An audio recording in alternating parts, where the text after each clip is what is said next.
Westminster's full of talk, but out here, it's the real world. Am I allowed to talk now? No, that's it. This is where it matters, real people and real lives. That's what politics is all about. In fact, has Trump made a good start? No. Straight answers, no spin, and just a couple of pints. How many fingers have I got up? About 10. So join me for Lee Anderson's Real World every Friday at 7 p.m. only on GB News. The People's Channel, Britain's news channel. More and more people are now tuning in to GB News. They shape our programmes, we try and incorporate them in our shows as much as we can. Our audience are really interactive. Our listeners, our viewers, they're growing. And that's because they tell their friends and family about what we're doing here at GB News. It feels like the depth of that connection has strengthened as well. Thank you so much for speaking to us on GB News. Come and say hello to everybody that's here from GB News. It's been an exceptional event. We've come a long way here now. Thank you, GB News! What's so unique about GB News viewers is that they really, really love our country. And they talk about us so proudly. We're on a journey together. We are here for all of Britain. We believe in this country, we believe in its people, and we believe in all of the communities who live here. That's what makes us the fearless champion of Britain.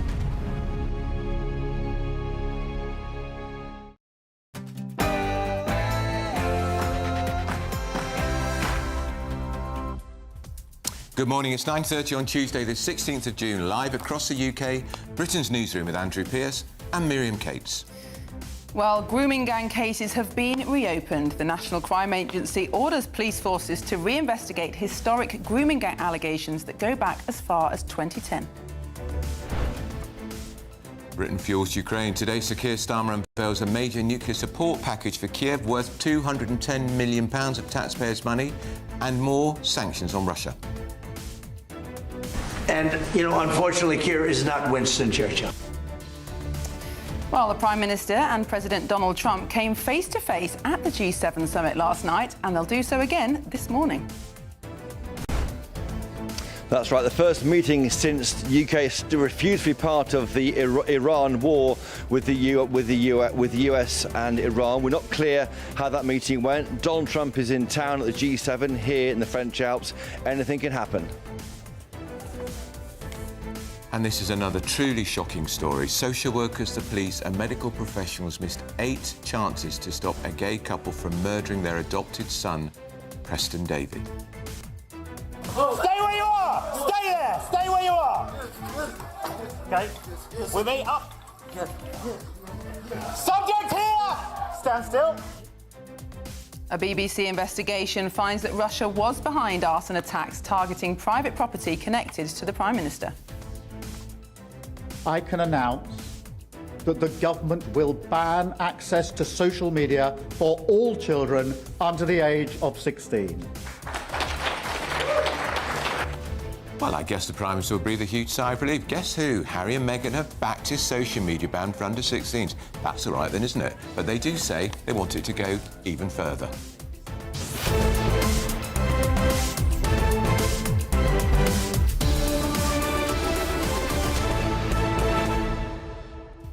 Andrew, good to see Chris Hope there in Evian. I mean, more of a holiday destination than a conference venue, I should say. But could be the Prime Minister's last chance to hobnob with these leaders. Absolutely. And I'm struck that when the Tories voted for the first ballot in 1990, Mrs Thatcher was at a summit in France when she should have been in Parliament, twisting arms, and she got the phone call from her aide saying, "Not enough, Prime Minister." And you remember she would famously push John Sargent out of the way.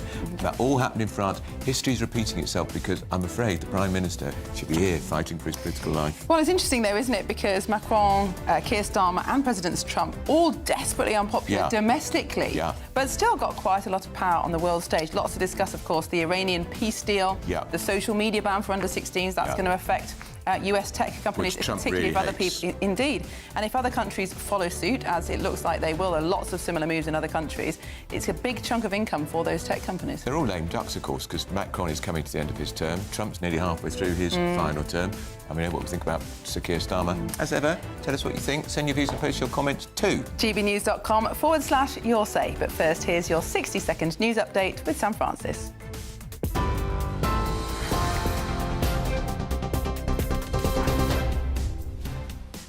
Very good morning to you from the newsroom at just after 9:30. The top story: Britain is ramping up pressure on Russia with a major new sanctions package aimed at cutting off money for Putin's war. Sir Keir Starmer will unveil those measures at the G7 summit in France today. The measures will target hundreds of Russian-linked vessels and finance networks. But the Conservatives say it's very hard to believe Sir Keir Starmer will take any real action. The Prime Minister is going to the G7, making all of these promises, but he hasn't presented his defence investment plan, which is almost a year late. Also this morning, the UK's largest water company, Thames Water, has moved a step closer to nationalisation after the government objected to a proposed rescue deal. Concerns the company could collapse first emerged 3 years ago. The Environment Secretary says the £10 billion bailout doesn't do enough to protect customers. My priority is to secure the best outcome for consumers and the environment, and I don't want Thames Water's consumers to have to pick up the bill for the company's failures. 8 closed grooming gang cases have been referred back to police forces for re-investigation. The National Crime Agency is reviewing hundreds of files where potential lines of inquiry may have been missed. And major tech firms are warning Sir Keir Starmer's social media ban for under-16s could push children to the less regulated and less safe corners of the internet. The Prime Minister says the ban is needed to protect children's mental health. But companies including Meta and TikTok say they already have safeguards in place. Those are this morning's headlines. A full roundup of all the top stories at 10. Tune in to GB News Radio wherever you are. Online, on DAB digital radio, on TuneIn, on Radio Player, on Nation Player and on your smart speaker. Just say, play GB News.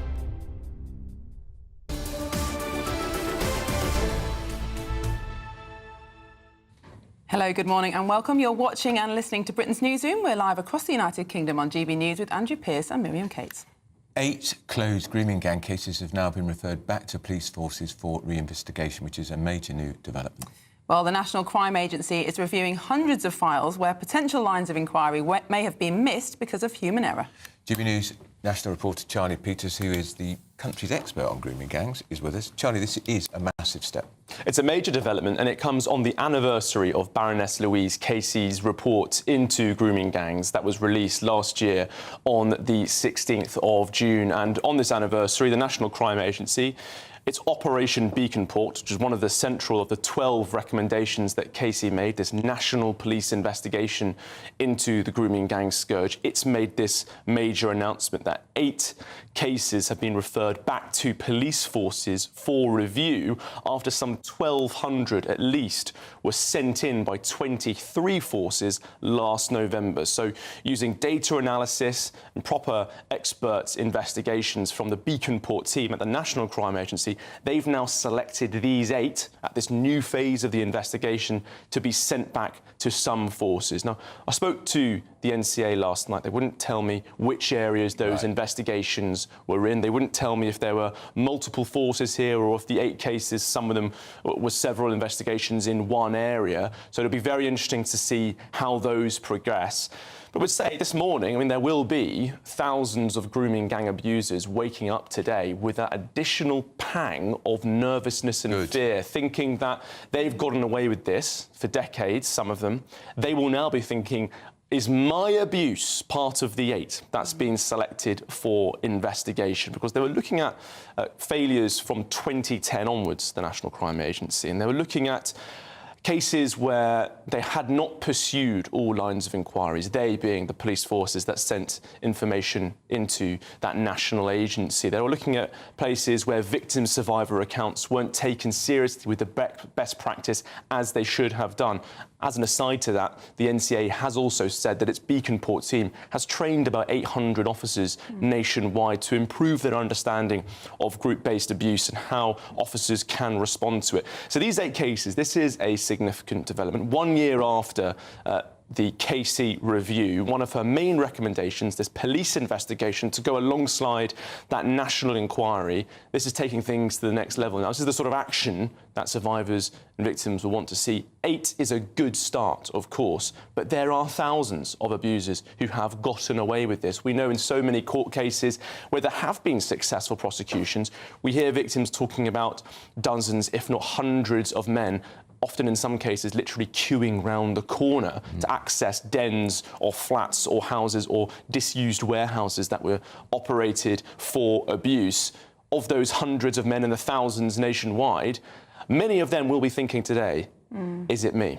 Am I now in the sights of Operation Beaconport? Now, we understand that many of these cases were marked no further action because of human error. What exactly does that mean? Do you think investigators at the time were not aware of how these crimes were spread across the country, of how a lot of them mirrored each other, and so didn't recognise some of the telltale signs of group-based abuse? Yes, I mean, I think there are a range of reasons as to why these human errors could have been happening, but a central one is, of course, just not taking the lines of inquiry seriously. Now, there'll be a range of reasons as to why lines of inquiry were not pursued. We know through cultural assessments of police forces and from survivor accounts, whistleblower accounts, former police officers speaking to GB News, and just more generally, as part of this national conversation, that forces have often not taken this form of abuse seriously, have shied away from it for a range of reasons. So it will be interesting to know when we get more information about these cases that are being re-investigated. We should say that these cases are all ones in which the abusers, the alleged abusers, are alive, are still around, or where they have not already been sent back for review. So these are cases where proper investigation, or at least a sufficient investigation, did not happen, and now there is a second chance. The only concern that I think we will have, and one that I can already hear from survivors this morning, is that they are being sent back to police forces for their investigation. Where should they go then? Well, if Operation Beaconport is being led by the National Crime Agency, we know that they are training other officers, but perhaps they could take a stronger stance in leading these investigations. We know they had so much success in Rotherham in South Yorkshire when they took over with their own investigation from South Yorkshire Police. South Yorkshire has actually demonstrated its own improvements recently, successfully prosecuting an Iranian and an Iraqi. Last week they were found guilty, although one of those men is on the run, a grooming gang abuser, a small boat migrant who's currently on the run, last known to be in Birmingham. I saw him at the start of his trial when it opened in May. He was granted bail. He fled before that trial could conclude. He's found guilty of trafficking offences. He's gone missing. I mean, that's a recent human error, to be frank, made by a court. So will the National Crime Agency be leading some of these investigations? How much involvement will they have? Obviously, they're not giving away operational details and locations at this stage, but that'll be really critical detail and important as well to reassure survivors. And very briefly, Charlie, the Casey report a year ago said what in a nutshell? It said that this country has still got a major problem with grooming gangs, and she did speak out last week amid this anniversary coming up to say that there's been lots of action on her 12 recommendations, but the one that she's not impressed with is the issue of survivors being criminalised. The government has said that they will make it the case that if you were prosecuted for child prostitution, then they'll get rid of that. But lots of other survivors who've spoken to GB News, many at this desk, have said, actually, you know, we were criminalised in other ways. We were made to commit financial fraud or steal or be a part of drug dealing. We've got convictions for affray, public order offences. That was all part of a nexus of criminality that we were coerced and violently sexually abused into doing. Casey says it's not good enough, that those cases aren't being achieved. Charlie, thank you. We'll have a further update from you later on in the programme, but a very important development. Absolutely. Now, still ahead, Streeting's building blitz. This morning, Labour leadership hopeful Wes Streeting, remember him? He was the Health Secretary until a few weeks ago, sets out his plans to unleash wind farms, power plants and AI hubs on Britain. Sounds ghastly. Well, coming up next, the Prime Minister and Donald Trump came face-to-face last night at the G7 summit. We'll have all the details. But first, you've got some elusive holiday sun. Here's the forecast for our top European destinations.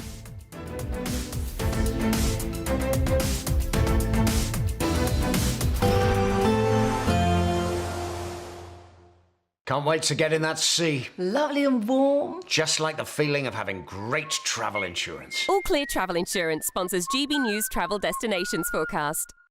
A heatwave is building across western parts of Europe at the moment, and that heat is going to be pushing further eastwards through the next few days. Whilst there is a lot of sunshine mixed in with it, and temperatures therefore getting into the mid to high 30s, possibly even low 40s, with that heat, worth bearing in mind, we could see some hefty thundery downpours developing across, well, many areas. Some heavy or more persistent rain affecting Greece as well through tomorrow. Otherwise, it's looking largely dry, often sunny and hot through the end of the week. All Clear Travel Insurance sponsors GB News Travel Destinations Forecast. This is GB News, Britain's news channel. All the things that we might not think about when we think about a pint of beer, all the things that go into running a pub like this one. So I'll hand you the microphone, you tell us while I have a go at this. Don't judge me too harshly, Dawn. Amazing. So obviously people don't take into effect that the energy costs and the raw material costs, also the packaging, overheads and the tax hikes. So when we're pulling a pint of beer, we have to think about the cost that's gone into making the beer and the rises in that. We also have to think about the overheads, the staff, the electrics which are plumbed in to pouring a pint. This obviously is very astronomical to pubs because if it increases, we're therefore going to have to put that onto the consumer, making the pint of beer more expensive. GB News, the People's Channel. GB News Breakfast, every day from 6 a.m. You can't help wondering if that's what Prince William, future king, of course, is sort of planning for the future, whether that's the sort of slightly more laid-back attitude towards modern life. Yes, I mean, I think we're going to see a huge change in the type of monarchy we have when he comes to the throne. We can very much see that King Charles is his mother's son. King Charles very much regards the Coronation Act as a sacrament, that it's essentially akin to becoming a priest, something that you do for life, much as the Queen Elizabeth felt it was too, a deeply sacred spiritual bond, a covenant between God and himself and the people. We know that that is not really the way that Prince William regards monarchy as well. I personally think, for example, that Prince William will become the first king to abdicate. GB News, the People's Channel. Sunday with Michael Portillo from 11, only on GB News. I thought the film, which Spielberg did, didn't somehow strike the right note. So this would be the way I felt about High Society, the musical. It's glossy, it's beautiful, it's impressive, but you feel a little bit distant from it. Warhorse, you are in there.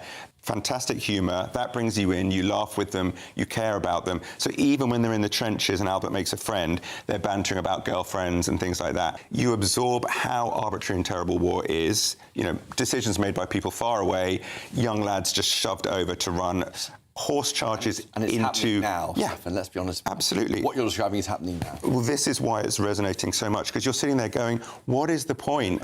It's so beautifully done. I cannot recommend it enough. Where? This one is on at the National Theatre. It's Come Back Home. It's where it started almost 20 years ago.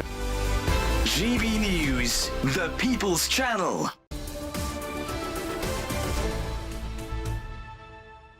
It's 10:15. You're watching and listening to Britain's Newsroom on GB News. The Prime Minister's in France for G7 leaders. He's promising sanctions on Russia and nuclear energy support for Ukraine, which will cost the taxpayer more than 200 million quid. Well, more than 600 Russian-linked vessels will be hit with UK sanctions as Britain steps up efforts to cut off funding for Britain's shadow fleet and his war in Ukraine. GB News put together Christopher Hope is there live for us in Evian. Christopher, not a bad job, is it really, getting to go to Evian in the middle of June?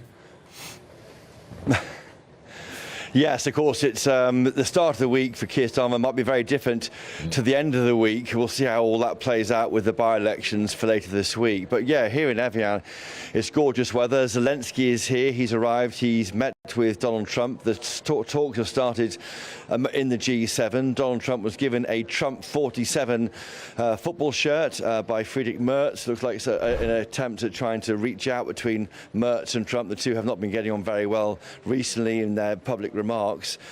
The UK is trying to make the weather here with more support for Ukraine. They're going to try and they will be sanctioning hundreds more shadow LNG vessels travelling from Russia to the rest of the world with LNG, liquefied natural gas, on it. Of course, we saw UK forces boarding one of those ships off the coast of the south coast of England over the weekend, and also support for Ukraine's nuclear power stations, enriched uranium worth £210 million. pounds to be supplied to them over the next 2 winters, again to try and keep Ukraine warm when, of course, Russia targets their infrastructure.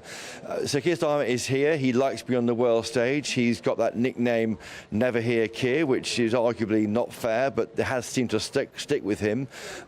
He is in the meeting now with the G7, and we'll see how that plays out later. He'll be talking to journalists today. I'll bring that to you as soon as we get it. All the focus here, of course, is on the Strait of Hormuz. Will the oil tankers move freely from Friday, as Donald Trump says? Others don't agree. Goldman Sachs, the city investment bank, they put out a note saying it will take several weeks before those vessels can move through the Strait of Hormuz, just as the system gets up and running. But oil is falling in value from $90 a barrel to a forecast of $80 a barrel for this quarter, and that will have a knock-on effect for our viewers and listeners at GB News with bringing down the cost of petrol. So that is some good news. G7 will be talking to him later. I think it's an irony that we're announcing these new sanctions on Russia. I was just checking. It was only in May we watered down sanctions on Russia to allow diesel and jet fuel from crude oil to enter the UK if it was refined in other countries because of the problems in the Strait of Hormuz. Absolutely. So in a sense, we're bankrolling Putin's war against Yes, Ukraine. although the deal with Ukraine in terms of us supplying nuclear power-grade uranium is actually very good for UK as an export. Yeah, so I think it's not entirely altruistic, that deal, shall we say. Exactly. Well, let's talk to the journalist Anne-Elisabeth Moutet, who joins us from Paris. Good morning, Anne-Elisabeth. So is this? We think this could well be Keir Starmer's swan song on the world stage, because, as you probably know, he's got quite a lot of political difficulties here. Is it also the swan song for Macron, because he's entering now the last year of his office as president of France? Yes, to a large extent. I mean, they're both lame ducks, and it's rather a competition on which one is sort of hobbling slowest. Macron is deeply unpopular in France. He has had his own very French version of the Trump shuffle, which is, one day we are going to sort of help the Ukrainians, another day we are going to go and talk to Putin. That was for the last 4 years. France is now sort of fairly firmly on the Ukrainian side, and on the Middle East. Macron has invited at the summit all sorts of countries involved in the Gulf crisis, and they include Qatar, which may be seen to be part of the problem more than part of the solution. And whether he is being taken seriously by Donald Trump remains to be seen. But on the other hand, Donald Trump himself is coming with an extremely strange announcement for a deal with Iran that is supposedly signed, and that would negate the 90 days of attacks on the country that he did. So it's very blurry to some extent. The fact that there are other people at that summit who are not very successful either is putting Macron in a sort of more position of confidence. They're all having this strange summit in this lovely place, and they're all hoping domestic effects on this. America's problem is very different from France's because of America is self-sufficient in energy, and France is to a large extent self-sufficient, but not entirely. And everybody is worried about, one, inflation, and two, the elections next year, and for America at the end of the year. And what power does this summit have to actually change anything materially? Because we've seen increasingly since Donald Trump became president of the United States that the Americans operate independently. Yes, they're still talking to allies, but they're certainly not consulting on many decisions. We saw on February the 28th when the US did bomb Iran with the Israelis, many G7 NATO allies not warned at all in advance. Is this just a talking shop, or can there be any material change as a result of the conference? It is a talking shop, but at the same time, it's important that you've got all those diplomats meeting it's much more important, the meetings that you don't see on camera, than the others. And Europe has now a great deal of fortitude about Ukraine and against Russia. And part of it is that there have been attacks against European countries. There have been flyovers of drones over Poland, over Estonia. There have been threats. There have been incredibly bellicose statements in Russia that we just take for granted. granted. It's a bit like, you know, the Israelis saying, Hadassah saying, and Hezbollah saying they wanted to kill us, and the Russians say exactly the same thing. We will attack you, and we will need a corridor to Kaliningrad through Lithuania. All sorts of things that have gone into the debate, and it wouldn't have gotten to the debate in Russia if it hadn't been okayed by Putin. So the fact that there is this sort of commitment is one good thing out of the summit. The presence of Zelensky is important. The fact that Zelensky is winning on the ground, and suddenly Ukraine has become this powerhouse to build new and educate other countries to new weapons, mostly drones, but not just that. That's very important. I would say that matters. In terms of salvaging Macron's presidency, there's a hard limit, and that's in May of next year, and he will, you know, he will limp through the last year. He wants to sort of make his place in history, which is a place that he has not quite managed to sort of make obvious in the past 9 years. And whether he manages to do this in less than 1 year is open to question, let's put it this way.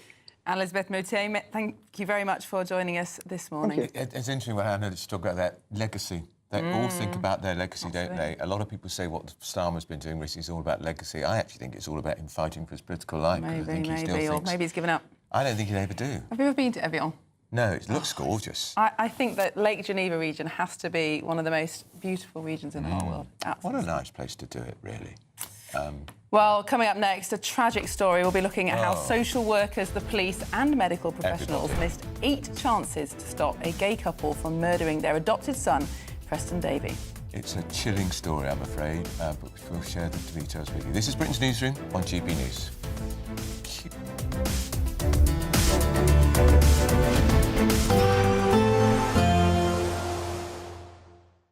Expect warm spells with the odd rude interruption. Box Boiler sponsors the weather on GB News. Good morning, I'm here with your GB News weather update from the Met Office. A fair amount of cloud and a fair bit of rain for many of us through today. Meanwhile, in the southeast, it's actually going to be pretty hot. That's because we had the best of the dry, sunny weather here. Not necessarily wall-to-wall blue skies. There'll be some hazy sunshine around, high-level cloud, that kind of thing, but a lot of dry, bright weather here. Across many northern and western parts, however, quite cloudy at times, and there will be some outbreaks of rain coming and going as well. Temperatures for many peaking in the high teens, low 20s, but towards the southeast, with that sunshine, we are going to see them getting into the mid to high 20s, so feeling pretty hot for some.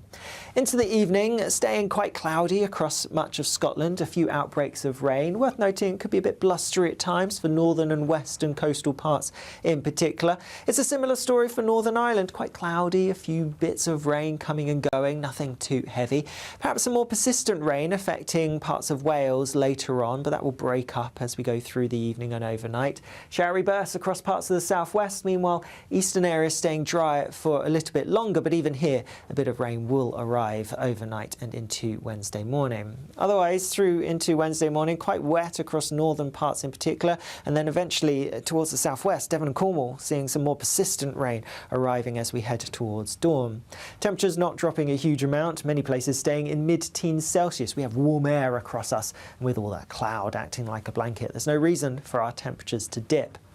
Wednesday's then going to bring some more persistent rain coming in from the southwest across central southern parts of England, clipping into parts of Wales. That could be quite heavy as it pushes further eastwards, and it's going to keep temperatures down in the southeast compared to today. Further north and west, it's kind of a case of a few showery bursts, some sunshine in between, but once more temperatures getting into high teens, low 20s, that kind of thing. I'll see you again soon. Bye-bye. Expect warm spells with the odd rude interruption. Box Boiler sponsors the weather on GB News.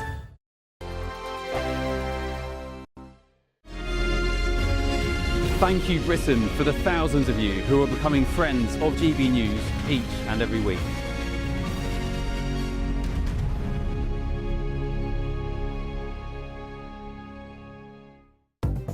Good morning. This is the latest AI travel news from gbnews.com. There are 5 lanes restricted westbound on the M62 between Junction 8 and Junction 7 near St Helens due to a serious road traffic collision. All lanes are currently closed, with normal traffic expected to resume around 12:45 this afternoon. On the A470 southbound, congestion is reported from Nantgarw towards Corryton. Motorists should plan for delays in these areas. And on the trains, there is disruption on cross-country services between Doncaster, Moorthorpe and Wakefield Westgate, with Greater Anglia buses replacing trains between Ipswich and Felixstowe. Please allow extra time when travelling. For more travel news, go to gbnews.com. There's just 2 weeks left to grab a chance to live the summer of your dreams. With a totally tax-free £76,543.21 in tax-free cash to be won. Someone really has to win it, and it could be you. For a chance to win, text cash to 63225. One entry costs £2.50 plus one standard network rate message. Or text bonus to 63225. 5 entries cost £5 plus one standard network rate message. Go to gbnews.com/win. Entries start at £2.50. Call 0903 686 3232. Calls cost £2.50 plus your network access charge. Or post your name and number to GB21 PO Box 8690 Derby DE1 9TT. UK only. Entrance must be 18 or over. Lines close at 4 p.m. on the 26th of June. This is a network giveaway. Entries will be pooled. Please check the closing time if listening or watching on demand. Good luck. At the stroke of midnight, the news doesn't stop, and neither do we. Day in, day out. Forget stuffy late night TV shows. We're giving you a front row ticket to the centre of the political universe. Because breaking news doesn't wait for the morning. And neither do we. Join us for one of the most controversial and volatile times of politics in human history. A very big story. Big story over here. You won't get this anywhere else. The Late Show live at midnight, every night. Only on GB News. From the school run to the home run, watch a new show for all of Britain. He can say whatever he wants. A straight talking show where all voices are heard. And, when are we going to stop talking about smashing the gangs and actually do it? With the stories that matter from every part of our country. There's a bit of a crash landing there for your Chancellor. Bold, fearless and standing up for you. That's me, Martin Daubney, 3 p.m. till 6 p.m, weekdays, here only on GB News. The People's Channel, Britain's news channel.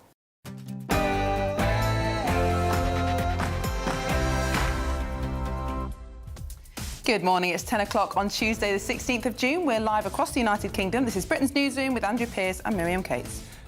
The grooming gang scandal continues. The National Crime Agency has ordered police forces to reinvestigate historic grooming gang allegations that go back as far as 2010. And Britain fuels Ukraine. Today, Sir Keir Starmer unveils a major nuclear support package for Kyiv worth £210 million and tougher sanctions on Russia. And, unfortunately, Keir is not Winston Churchill. So the Prime Minister and his nemesis Donald Trump came face to face at the G7 summit in France, and they'll do so again this morning, and we will be there. That's right. President Zelensky has also arrived here, Andrew and Miriam, hoping for a meeting, it seems, with President Donald Trump as the world leaders sit down to discuss the security of Europe and the future of Ukraine. And social workers, the police and medical professionals missed 8 chances to stop a gay couple from murdering their adopted son, Preston Davey. Stay where you are! Stay there! Stay where you are! Okay, with me, up. Subject here! Stand still. A BBC investigation finds that Russia was behind arson attacks targeting private property connected to the Prime Minister Keir Starmer. And the horses are ready, the hats are on, Andrew's on his motorbike and Royal Ascot is underway. Yeah, one of the most prestigious events in the British social calendar. We've got elite horse racing, royalty, and of course all the champagne and the best of British fashion. The King and Queen have a horse racing stay reaching high. Can they win? Well, let's find out. Stay tuned.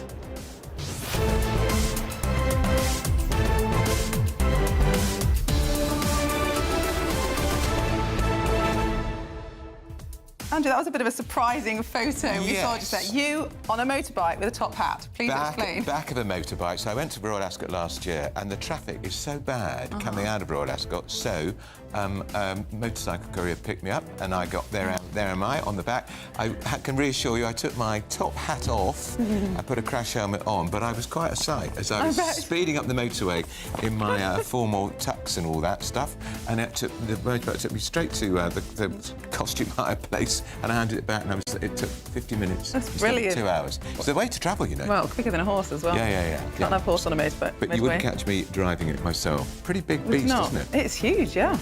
Well, and you had a good day at Ascot, I did. assume. Sadly, I was due to go this year, but of course Friday will be the day after that massive by-election, and I'll be here with you, Miriam. Absolutely. Well, that will be a very exciting day of news. Do tune in on Friday.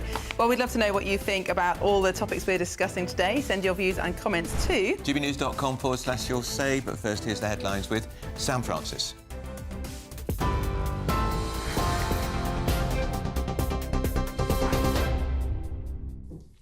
Very good morning to you. Just after 10 o'clock, the top story this hour. Britain is ramping up pressure on Russia with a major new sanctions package aimed at cutting off money for Putin's war in Ukraine.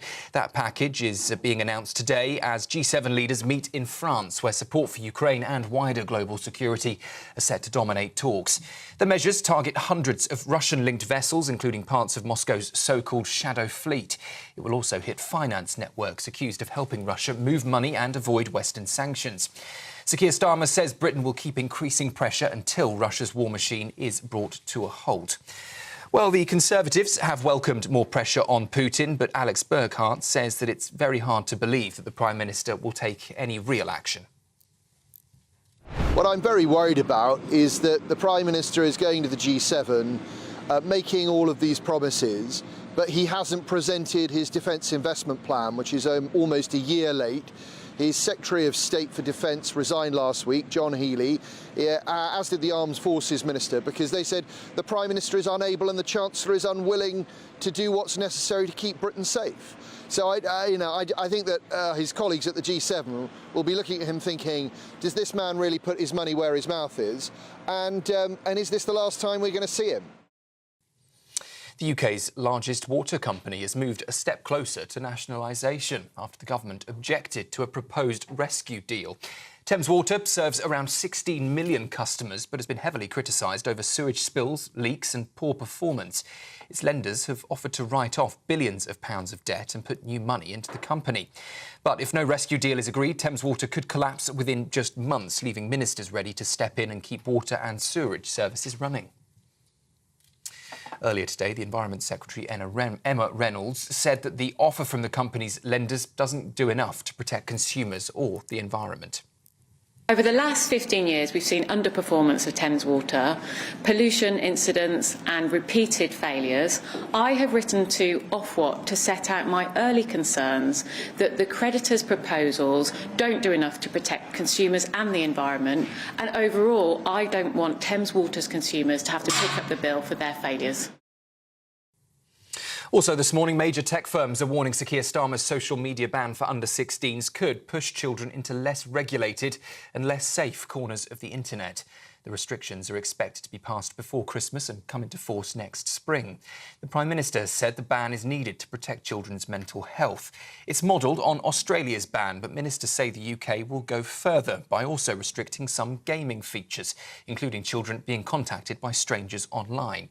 But companies including Meta, YouTube and TikTok say that they already have safeguards in place and now want clearer rules on how the age checks will work. 8 closed grooming gang cases are being sent back to police after a major review found potential lines of inquiry may have been missed. The National Crime Agency is looking at cases from 2010 to 2025 where no further action was taken. The review focuses on investigations involving multiple suspects and victims, including allegations of rape. The NCA says it is the most comprehensive and complex investigation into child sexual exploitation and abuse in UK history. Wes Streeting has said that Britain has forgotten how to build and is promising emergency laws to get major projects moving faster. The former Health Secretary will be setting out his economic pitch later this morning as speculation continues over a possible Labour leadership challenge. His plan would allow Parliament to approve major infrastructure projects in principle, with environmental and consultation issues dealt with afterwards. Wes Streeting says that if MPs can act in just days to save British steel, well, he says they should also be able to act with the same urgency on Britain's future prosperity. And workers could be helped to build emergency savings straight from their pay under a new push backed by major employers. The National Coalition for Workplace Savings includes organisations such as Co-op, First Bus, Next and Travelodge. And that idea is to make savings feel more like workplace pensions, automatic, regular and easier to keep up with. Supporters even say small savings pots can help people to avoid higher cost debt when something goes wrong.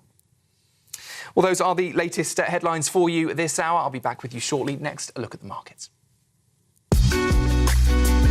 Taking the ups and downs in our stride. Stilts Home Lifts sponsors the GB News Finance Report. Just gone 8 minutes past 10, the markets for you. The pound will buy $1.3419 and €1.1567.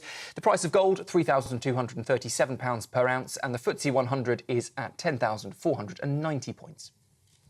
GB News Finance Report, brought to you by Stilts Home Lifts.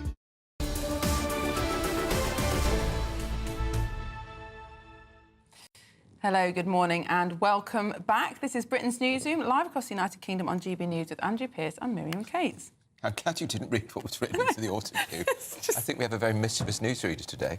Yeah. We are celebrating, by the way, and we are delighted to celebrate 5 years of GB News. And to those who said it wouldn't last, you were wrong, weren't you? So on August the 6th, we're holding events across the country, and we want you to join us. So save the date, and if you want to be first to hear about the day's plans, how you get involved, you scan that QR code on the screen. You know what it is, that QR thing. There it is. A square thing with black dots on it. Black dots, which I never do. Or you can visit, of course, gbnews.com/celebrate. And we will celebrate in style. And so we should. Absolutely. 5 years, not bad. The actual 5th anniversary was Saturday, Trooping the Colour. Of course. So well, it's the King's That's official birthday and our 5th birthday too. Lots of red, white and blue. In fact, in the entrance, because we had a studio audience here in Paddington, and at the entrance to our offices, there is still, I think, isn't there, a big red, white and blue balloon arch. There is. So tempted to walk past it with a pin now that it's all... No, don't do that. So that's a big moment. So just to remind you, if you want to join us in that celebration, that's how you do it. Well, moving on now, the Prime Minister is in France. When's he next coming on GB News? Who, the Prime Minister? We should get him on a bit quick. Yeah, we should get down the line Minister. quick. Yes, well, maybe his reflections on his time in office. The Prime Minister is in France, where, with other G7 leaders, today he's promising new sanctions on Russia and nuclear energy support for Ukraine. More than 600 Russian-linked vessels will be hit with UK sanctions. Britain's stepping up its efforts to cut off funding for Putin's war in Ukraine. Well, GB News political editor Christopher Hope joins us now live from Evian. Good morning, Chris. I'm sure you're soaking up the sun. It looks absolutely stunning there. But to serious business. Oh, do come in. Hello. Yes, well, that's right. To serious business indeed, Miriam and Andrew. Sir Keir Starmer is now sitting around the G7 table with other world leaders. Zelensky is here, but not in that meeting room. Donald Trump is there. He's already received a birthday present, and he turned 80 on Sunday. Friedrich Merz gave him a German football shirt saying Trump 47. Of course, he's the 47th president of the United States. That's why. They're talking about security in Europe, security with Ukraine, obviously Russia. Now, the UK has announced two big things today. They've announced plans to sanction hundreds of more of these LNG vessels taking liquefied natural gas from Russia around the world. That should be sanctioned, and the UK is stepping up. We boarded one vessel in the Channel earlier, just last weekend.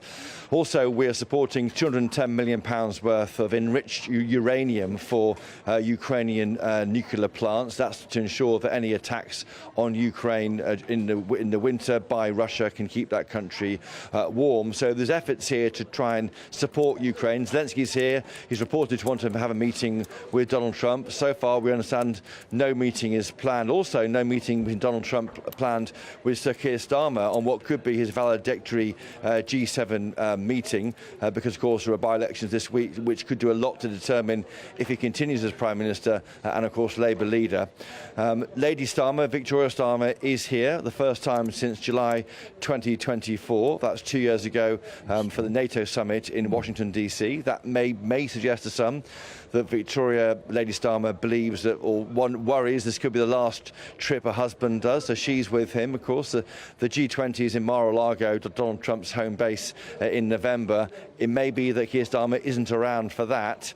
But back to the talks today, security of Europe. Will Donald Trump raise the issue of immigration and what seems to be a problem securing the borders of Europe, the border of the UK and the European Union, and allowing people who shouldn't be here into this country? That's been made a lot by J.D. Vance and others. Will Donald Trump make the same points? And will Donald Trump also raise the legal assault on US tech companies like Twitter, like Facebook and like Google, those who are being banned for under 16s using their social media networks? Again, yet to hear from Trump on that. So a lot to develop, I think, today at the G7.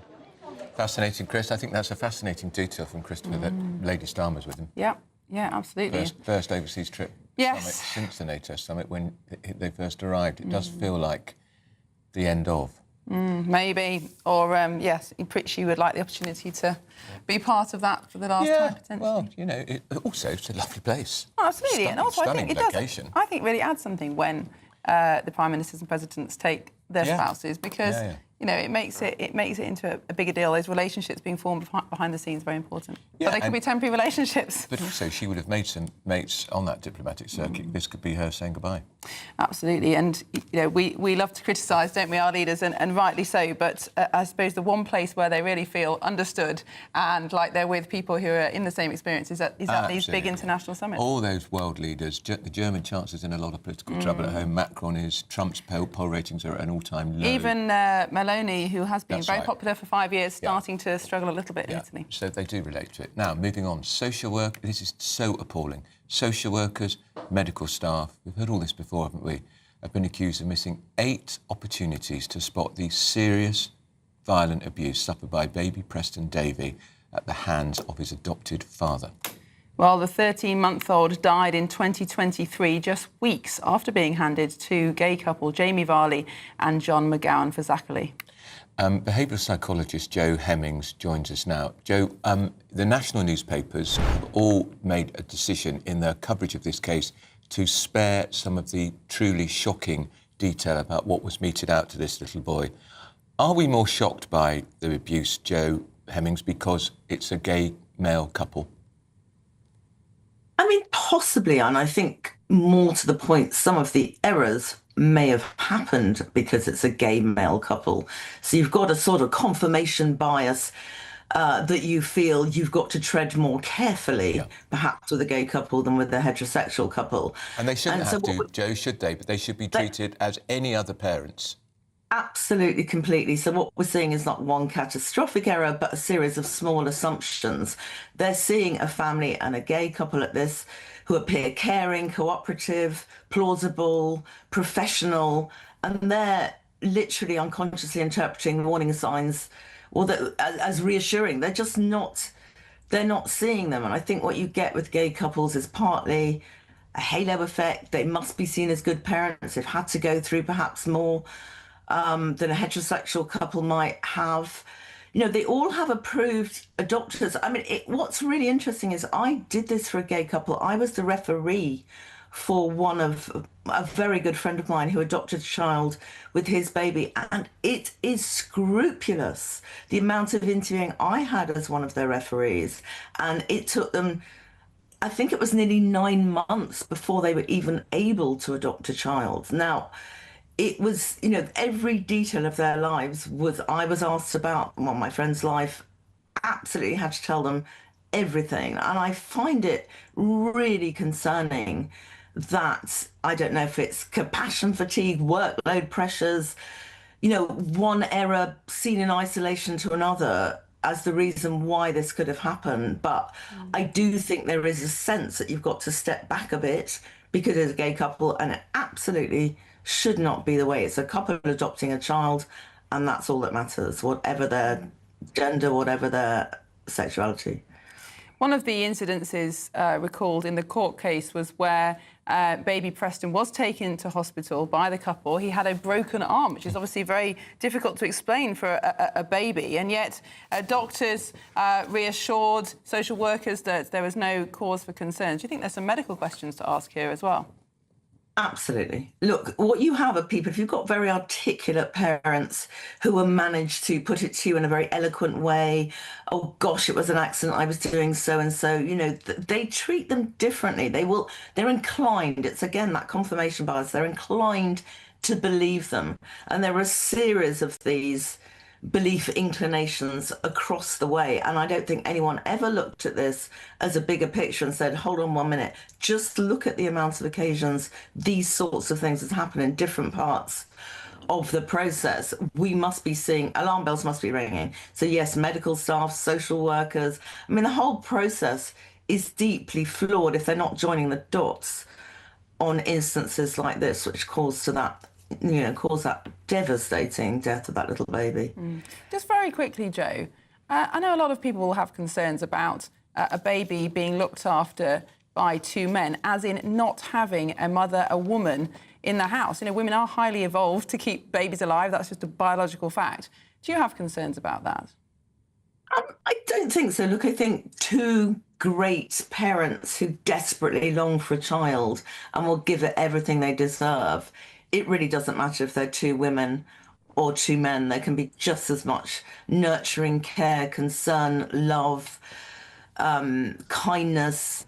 I don't feel that. I just think in this particular instance, so much was missed about two individuals that were cruel and unkind. I don't know if it was the fact that they regretted their decision, but they were I don't think the kind of abuse detailed in that court case is just a reaction to regret, Jo. I would suggest there's something far more sinister going on than that. He was also, by the way, Barley is a teacher. Yes, he's a teacher. Yeah. Extraordinary. But there are parents who do make that decision that they think, have we done the wrong thing? And the cruel... Yes, but there are parents who might lash out in anger, shake a baby, slap a baby, of course, when they lose control. But this is not what happened here. This was systematic, revolting sexual abuse. Planned, filmed, shared. That's not a reaction in anger to being stressed or underslept. I 100% agree with you. But one slap, one piece of, vile behaviour, that can easily escalate into something. They disassociate from themselves from the fact that this is actually a baby they've been given to care for. And obviously that cruelty and nastiness and vileness inside them was always there. That hate was in there. How they managed to cover that up to adopt a baby, I simply don't know. You have to go through a psychological process. Why was that not seen? Glimpses of the kind of people they could become, or in fact indeed were, but in this instance we hadn't seen it before. And as you say, a teacher, it's beyond belief what kind of teacher who's in a position, a professional position to care for children could do something like this. Jo, thanks for joining us. That behavioural psychologist Jo Hemmings. It truly is a shocking case. And yet again, we get a headline, lessons learned, never again. And we go through it all over again. And I do think it's because they were a gay couple their questions weren't asked, and their grandmother did indeed rain that. But I also think there's a bit of biological denialism going on here, and Jo Hemmings made some great points. But fundamentally, any evolutionary biologist will tell you women are evolved to keep babies alive. Of course, that doesn't mean that men can't care for babies. Of course not. But I just think it's not safe to have a baby in a house without a woman, without their mother. But obviously, if you can't have the mother without another woman, I just think it's not a safeguarding good idea. Well, it's an extraordinary story. Tell us what you think about that. Moving on, the former Health Secretary, Wes Streeting, is setting out his plans to change planning rules to start a building blitz of wind farms, power plants and AI data centres. And that old chestnut of ripping up red tape will bring you the benefits. Didn't Rachel Reeves say she was going to do that, the chance to stimulate growth, transform the planning system, speed up the planning process? Nothing's changed. Yeah. It's all vibes, it's all vibes. Let's see if Wes Streeting can do any different. But he is only a backbencher at the moment. That may all change over the summer. Yeah, up next, a BBC investigation finds that Russia was behind those arson attacks which targeted private property connected to Keir Starmer. We'll be going through that and more with Dr. Renee Honderkamp and Kevin Maguire. This is Britain's Newsroom on GB News. Do you trust what you're being told? Good, because neither do I. Those are just facts. I'm Alex Armstrong, and on my show, we'll expose the spin. Well, I want to answer that, because you didn't let me last time, because you always speak over me. The broken promises. To deny that is denying the truth. And the hypocrisy. Needs to stop. You think we can allow? Politics, policy, parliament. Nothing is off limits. No sugarcoating, no fear of offence, just the truth laid bare. Tune in every Saturday and Sunday at 9 p.m. for Alex Armstrong Tonight, only on GB News, Britain's news channel. 5 hosts, 5 opinions, 5 fearless debates, 5 unfiltered takes on the day's news. 5 reasons not to be anywhere else on Saturday night. This is the Saturday 5. You got me. You got me good there. Britain's biggest Saturday night TV show. It's not a bad brand. Yeah. Uncensored. Very, very racy tonight on the unpredictable. What did she say? Can you translate it for us? And always entertaining. And how can a country go from being led by William Wallace Saturday nights from 6 p.m. only on GB News, the People's Channel. Britain's news channel. You're going to want to stay tuned, trust me. Join me, Nana Akwe, for an informative, interactive news programme with a difference. It's fun. No, he didn't say that, Dave. I'm so surprised. I think there's an element of truth to that. Join me from 3 p.m. every weekend, only on GB News, Britain's news channel.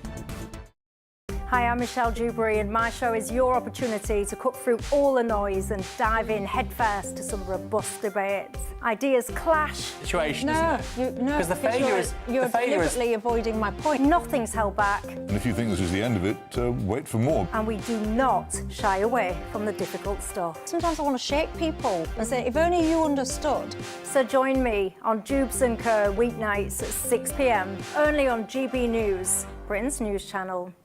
At GB News, we love to hear from you, our loyal community. So drop us a line at gbnews.com/yoursay. There you can talk to each other and also to the presenters live on air. gbnews.com/yoursay, because GB News is your channel, Britain's news channel.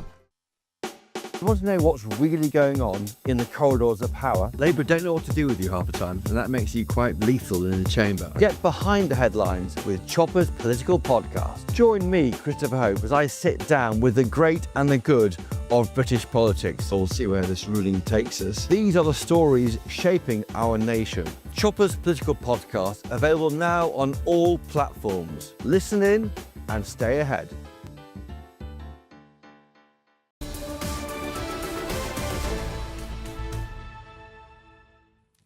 24 minutes past 10. You're watching Britain's Newsroom. We've got our panel with us, Dr. Renee Honderkamp and Kevin Maguire, who is the co-host of Pearson Maguire. I got there first. There we go. Very good Weekly figures plug. last week, Maguire. It was. Right, you're now not allowed to talk about it again. And Windsor. Dr. Renee Honderkamp here in the studio.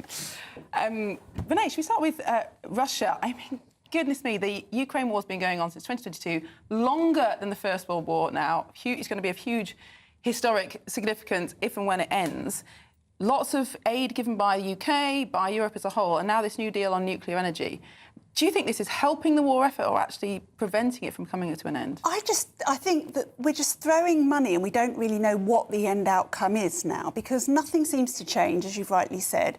We've seen, we've seen Zelensky doing the rounds, and people, I think, are really weary of it, watching him come in asking for more of money from all of the countries around. And I don't think this will help it in the end. I think either we've got to go really decisively for it and help them defeat Russia, or there needs to be some sort of settlement.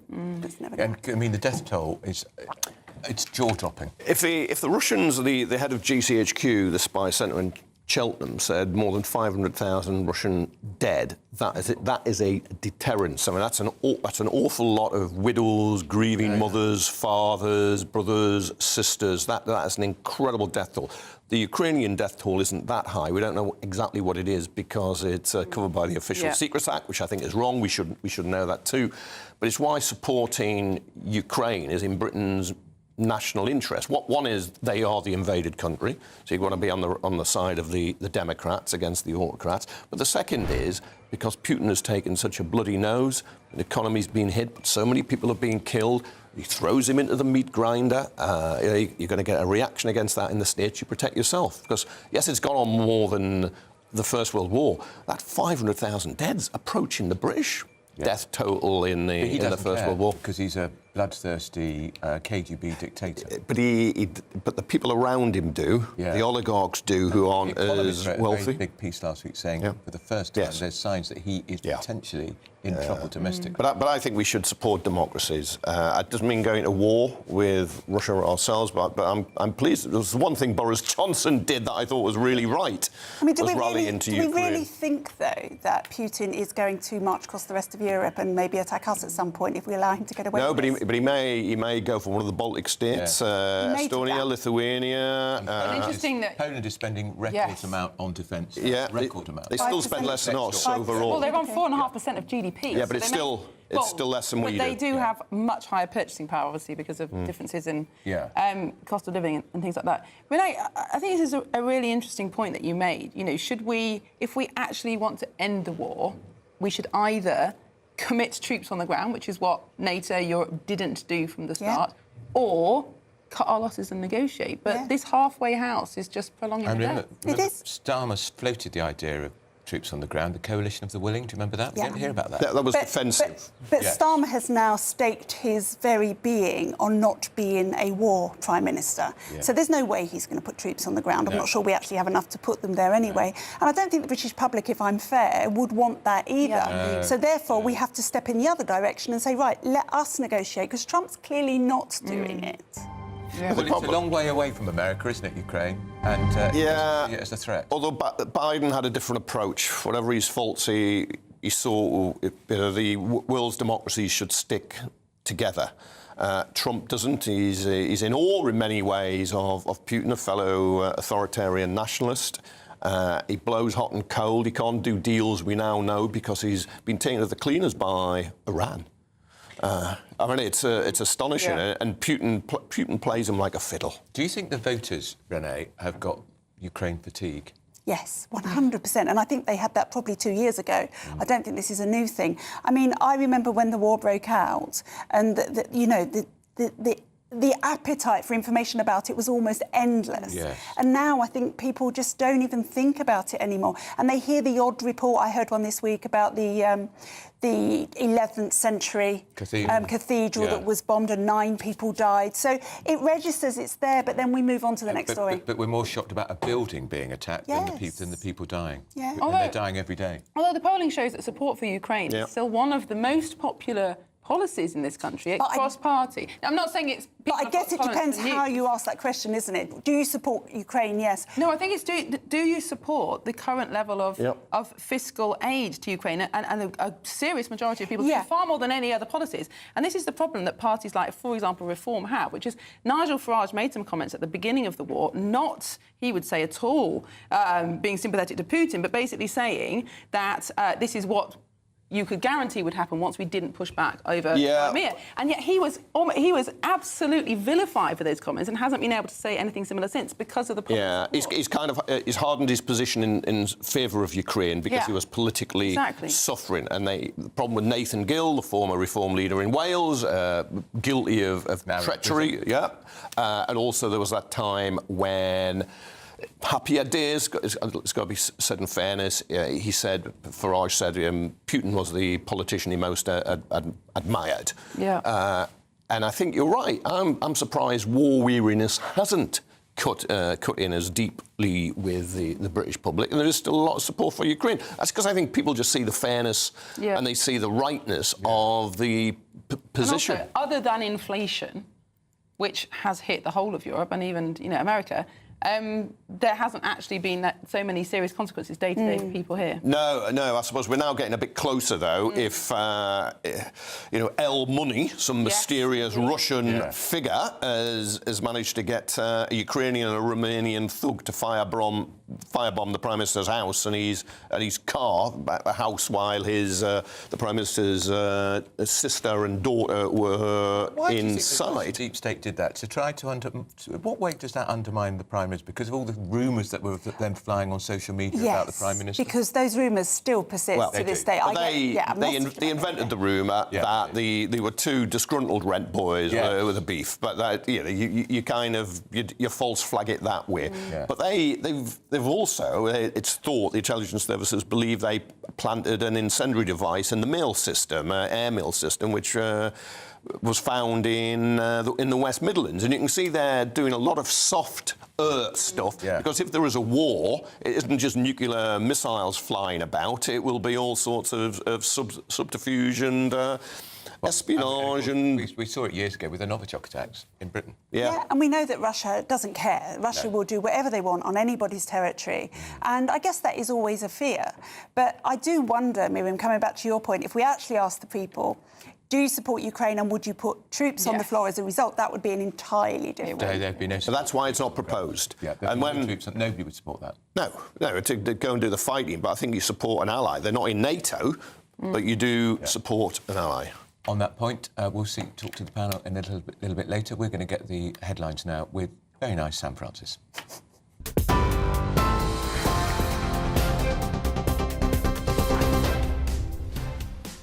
Very good morning to you. 10:30, the headlines this hour. Britain is ramping up pressure on Russia with a major new sanctions package aimed at cutting off money for Putin's war in Ukraine. Sir Keir Starmer is unveiling those measures at the G7 summit in France today. The measures will include targeting hundreds of Russian-linked vessels and finance networks. But the Conservatives say it's very hard to believe Sir Keir Starmer will take any real action. The Prime Minister is going to the G7, making all of these promises, but he hasn't presented his defence investment plan, which is almost a year late. UK's largest water company, Thames Water, has moved a step closer to nationalisation after the government objected to a proposed rescue deal. Concerns the company could collapse first emerged 3 years ago. Environment Secretary Emma Reynolds says the £10 billion bailout doesn't do enough to protect customers. My priority is to secure the best outcome for consumers and the environment, and I don't want Thames Water's consumers to have to pick up the bill for the company's failures. 8 closed grooming gang cases have been referred back to police forces for re-investigation. The National Crime Agency is reviewing hundreds of files where potential lines of inquiry may have been missed. And major tech firms are warning Sir Keir Starmer's social media ban for under-16s could push children into less regulated and less safe corners of the internet. The Prime Minister says that ban is needed to protect children's mental health. But companies including Meta and TikTok say they already have safeguards in place. Those are the latest headlines. A full roundup with the news at 11. Tune in to GB News Radio wherever you are. Online, on DAB Digital Radio, on TuneIn, on Radio Player, on Nation Player and on your smart speaker. Just say, play GB News.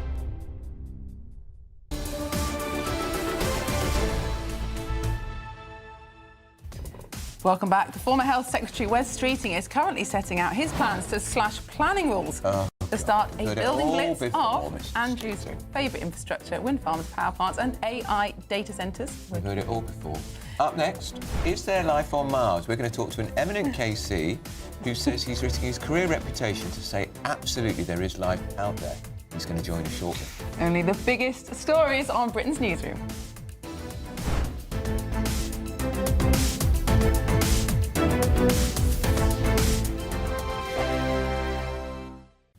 Good morning, I'm here with your GB News weather update from the Met Office. A fair amount of cloud and a fair bit of rain for many of us through today. Meanwhile, in the southeast, it's actually going to be pretty hot. That's because we have the best of the dry, sunny weather here. Not necessarily wall-to-wall blue skies. There'll be some hazy sunshine around, high-level cloud, that kind of thing. But a lot of dry, bright weather here. Across many northern and western parts, however, quite cloudy at times, and there will be some outbreaks of rain coming and going as well. Temperatures for many peaking in the high teens, low 20s, but towards the southeast, with that sunshine, we are going to see them getting into the mid to high 20s, so feeling pretty hot for some. Into the evening, staying quite cloudy across much of Scotland, a few outbreaks of rain. Worth noting, it could be a bit blustery at times for northern and western coastal parts in particular. It's a similar story for Northern Ireland, quite cloudy, a few bits of rain coming and going, nothing too heavy. Perhaps some more persistent rain affecting parts of Wales later on, but that will break up as we go through the evening and overnight. Showery bursts across parts of the southwest. Meanwhile, eastern areas staying dry for a little bit longer, but even here, a bit of rain will arrive overnight and into Wednesday morning. Otherwise, through into Wednesday morning, quite wet across northern parts in particular, and then eventually towards the southwest, Devon and Cornwall, seeing some more persistent rain arriving as we head towards dawn. Temperatures not dropping a huge amount, many places staying in mid-teens Celsius. We have warm air across us, and with all that cloud acting like a blanket, there's no reason for our temperatures to dip. Wednesday's then going to bring some more persistent rain coming in from the southwest across central southern parts of England, clipping into parts of Wales. That could be quite heavy as it pushes further eastwards, and it's going to keep temperatures down in the southeast compared to today. Further north and west, it's kind of a case of a few showery bursts, some sunshine in between, but once more temperatures getting into high teens, low 20s, that kind of thing. I'll see you again soon. Bye-bye. Thank you, Britain, for the thousands of you who are becoming friends of GB News every week. You're not only watching and listening to our programmes, you're becoming part of them too. Good morning, this is the latest AI travel news from gbnews.com. Traffic has cleared on the M4 westbound at junction 33 near Capel-Lanilturn. One lane is closed on the A3 southbound between the junctions with the A283 Milford North and the A333 due to a broken down vehicle. The M1 northbound between junction 23A and junction 24 is clear. All lanes are clear on the M62 westbound between junction 8 and junction 7 near St Helens. And on the trains, there is disruption on Cross Country and Elna services between Doncaster, Moorthorpe and Wakefield Westgate. For more travel news, go to gbnews.com.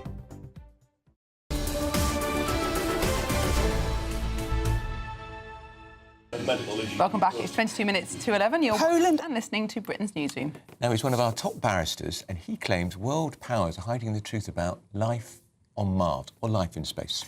Jonathan Kaplan, KC, claims that the US, China and Russia have recovered alien craft and are competing to reverse engineer the technology. So it's the world's greatest cover-up. Well, we're delighted to say Jonathan Kaplan joins us now in the studio. Your book is called, we're going to put a copy of it on the screen. Here UFOs, the world's best-kept secret. So, not for disclosure. You have been studying space. This is a 50-year, would you say, hobby or obsession? It began as an interest, and then over the years I joined an international scientific magazine. We delivered every copy to Prince Philip's Equerry, and he and Lord Mountbatten were interested. We had some of the top scientists involved.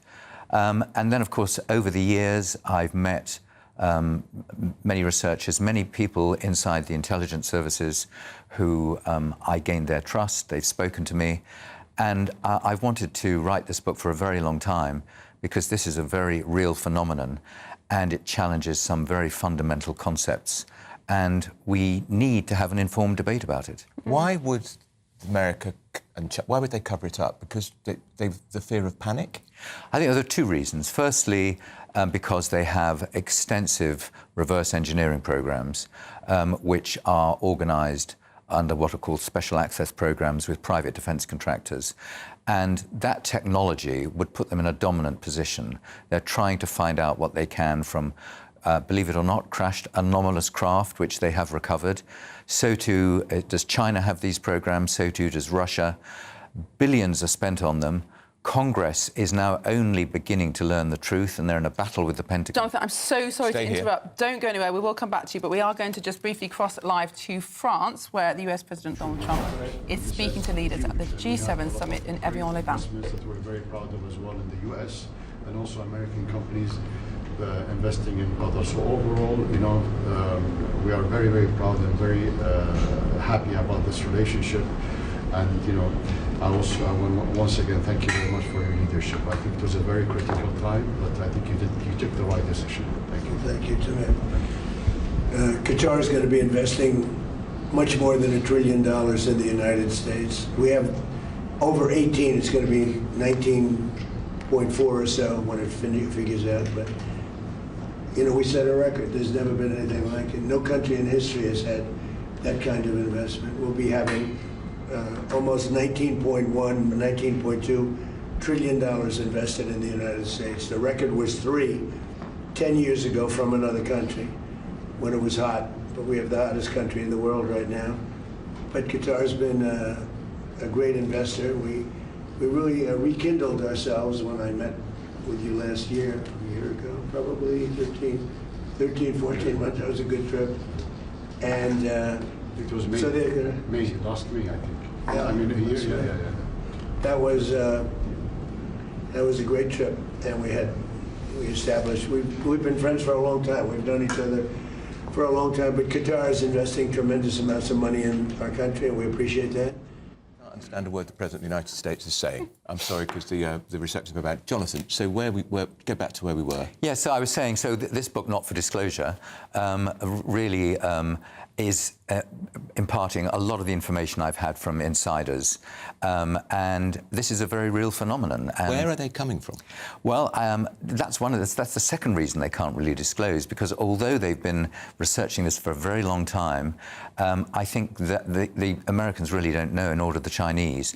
It's a multi-source phenomenon. Part of it is extraterrestrial, part of it they really do not know, and Congress is talking about an interdimensional origin. They're talking about some kind possibly of universal collective consciousness, a form of intelligence we don't understand. But it would be very disturbing, I think, to say this is a real phenomenon and we don't know what it is. Jonathan, it seems hard to me to understand how, in a world of mass communications, with social media, people making all sorts of revelations all the time, some true, some false.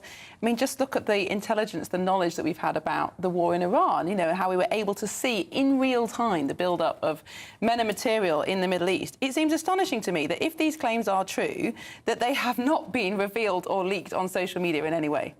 Well, they are true. And you'll find that in the last 2 years, since a man called David Grush, an intelligence officer, gave open sworn evidence to Congress about this, a number of other intelligence officers and very senior military figures have come forward to say exactly what I'm saying. And Marco Rubio has said, look, either these guys are crazy, or we've got some people here that have got we're showing that Congress has been misled. Everybody will be asking the same question.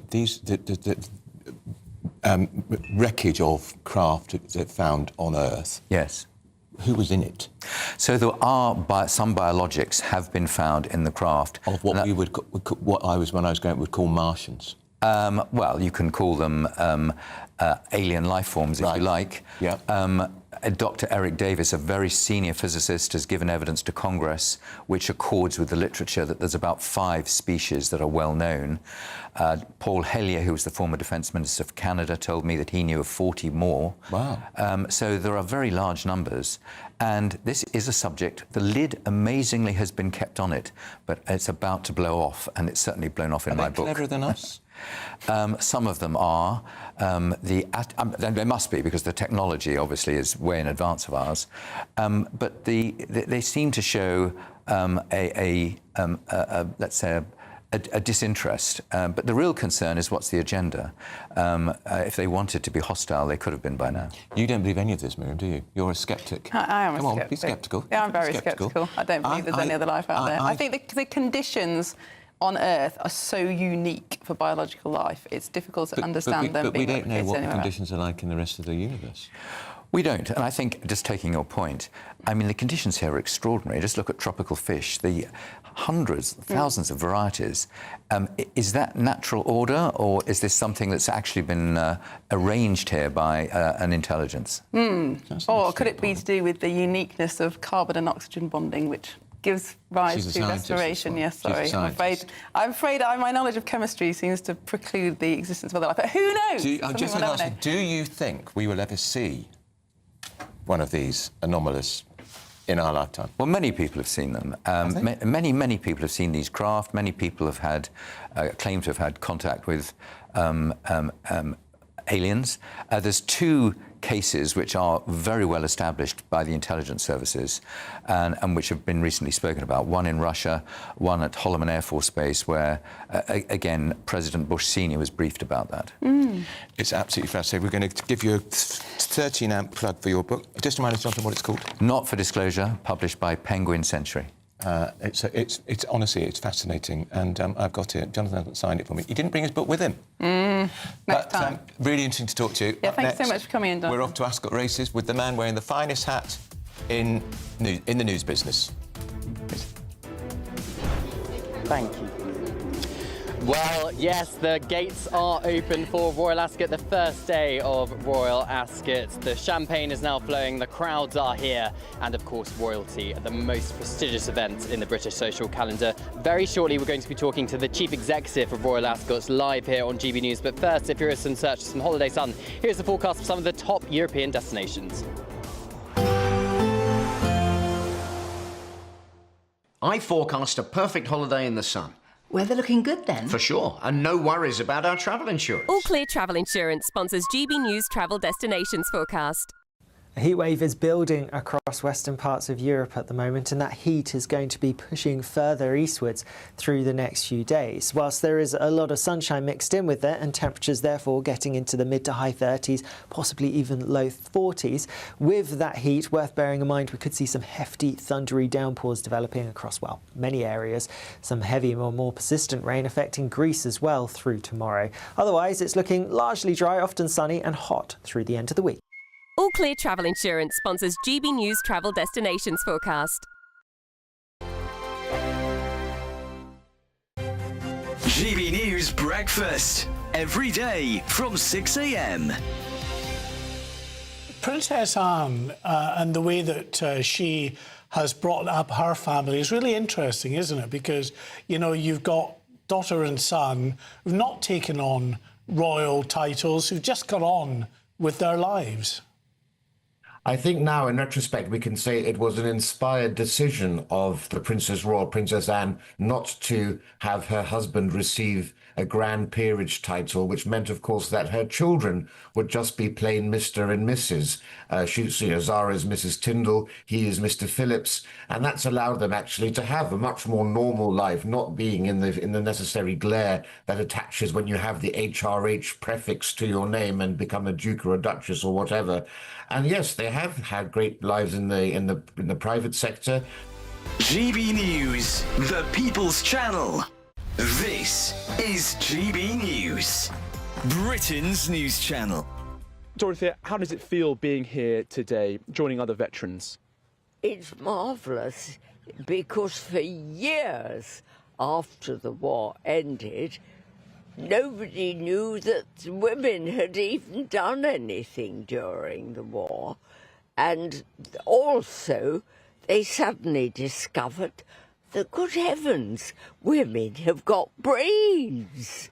They can think for themselves and for the country.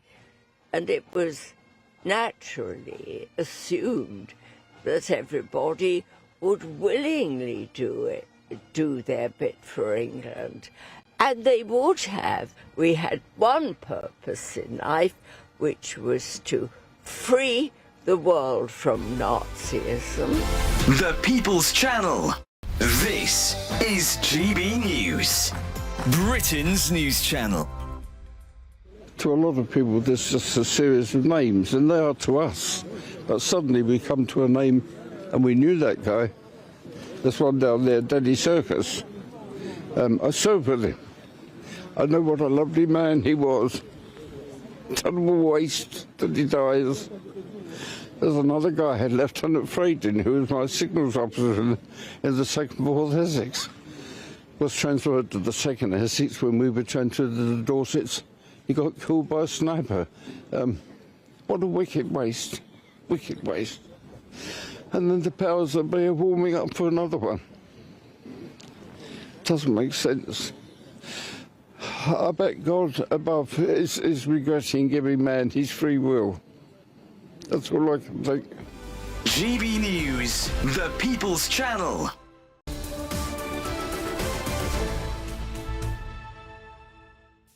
It's 9 minutes to 11. You're watching Britain's Newsroom on GB News. Well, we're off to the races because it's the Royal Ascot Festival and our very own royal correspondent Cameron Walker's there, dressed in his finest.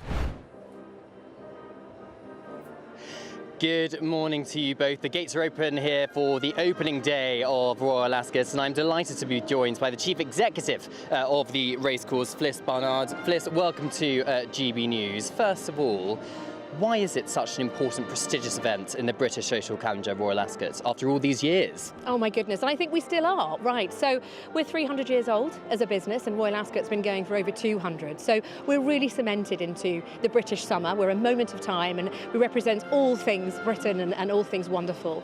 And you know, over the next 5 days, you'll see a real tapestry of food, fashion, entertainment wrapped around world-class sport, which I think is unusual, and I don't think you can really find it anywhere else in world sport. And you were talking to me earlier, but it's kind of showcasing the best of British everything, isn't it? Well, it is really, you know, so afternoon tea, fluttering bunting, top hat and tails, you know, what's not to love? And again, these horses that are on the turf, we're attracting people from all over the world to bring their runners, which is fantastic, to compete here in Britain, you know, on this global stage. So yeah, it really is. It's a showcase for all to see. And of course, King and Queen have their own horse reaching high in the Ascot Stakes. What can you tell me about that? Oh my goodness, when they have a runner, oh, it's just fantastic. I mean, seriously, the odds will get shorter and shorter as everyone wants them to win. But so special to have their Majesties here, and indeed the royal family, you know, to support the event. So yeah, looking forward to that.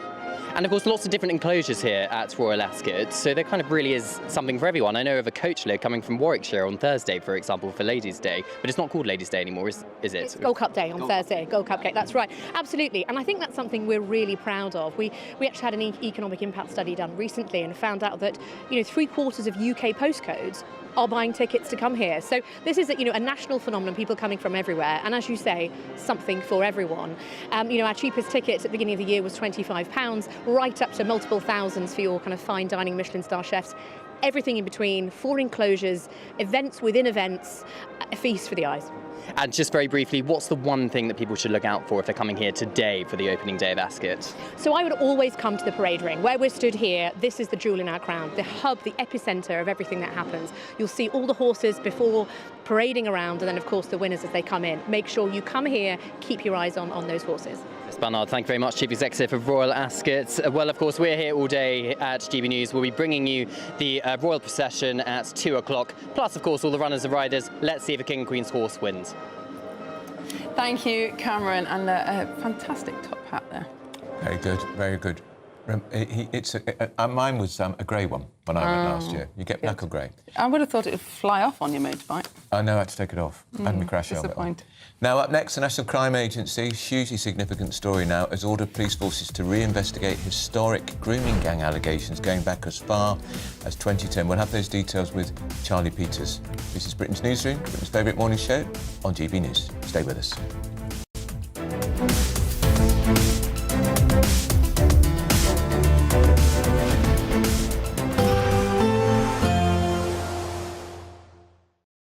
Today, clouds overhead, total zen within. Boxed Solar sponsors the weather on GB News.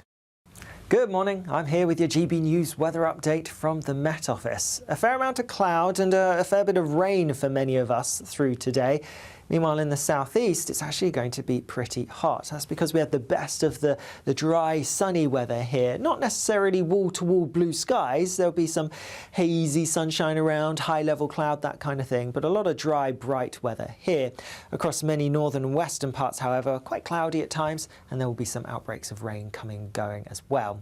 Temperatures for many peaking in the high teens, low 20s, but towards the southeast, with that sunshine, we are going to see them getting into the mid to high 20s, so feeling pretty hot for some. Into the evening, staying quite cloudy across much of Scotland, a few outbreaks of rain. Worth noting, it could be a bit blustery at times for northern and western coastal parts in particular. It's a similar story for Northern Ireland, quite cloudy, a few bits of rain coming and going, nothing too heavy. Perhaps some more persistent rain affecting parts of Wales later on, but that will break up as we go through the evening and overnight. Showery bursts across parts of the southwest. Meanwhile, eastern areas staying dry for a little bit longer, but even here, a bit of rain will arrive overnight and into Wednesday morning. Otherwise, through into Wednesday morning, quite wet across northern parts in particular, and then eventually towards the southwest, Devon and Cornwall, seeing some more persistent rain arriving as we head towards dawn. Temperatures not dropping a huge amount, many places staying in mid-teens Celsius. We have cloud acting like a blanket. There's no reason for our temperatures to dip. Wednesday's then going to bring some more persistent rain coming in from the southwest across central southern parts of England, clipping into parts of Wales. That could be quite heavy as it pushes further eastwards, and it's going to keep temperatures down in the southeast compared to today. Further north and west, it's kind of a case of a few showery bursts, some sunshine in between, but once more temperatures getting into high teens, low 20s, that kind of thing. I'll see you again soon. Bye-bye. Today, clouds overhead. Total zen within. Box Solar sponsors the weather on GB News.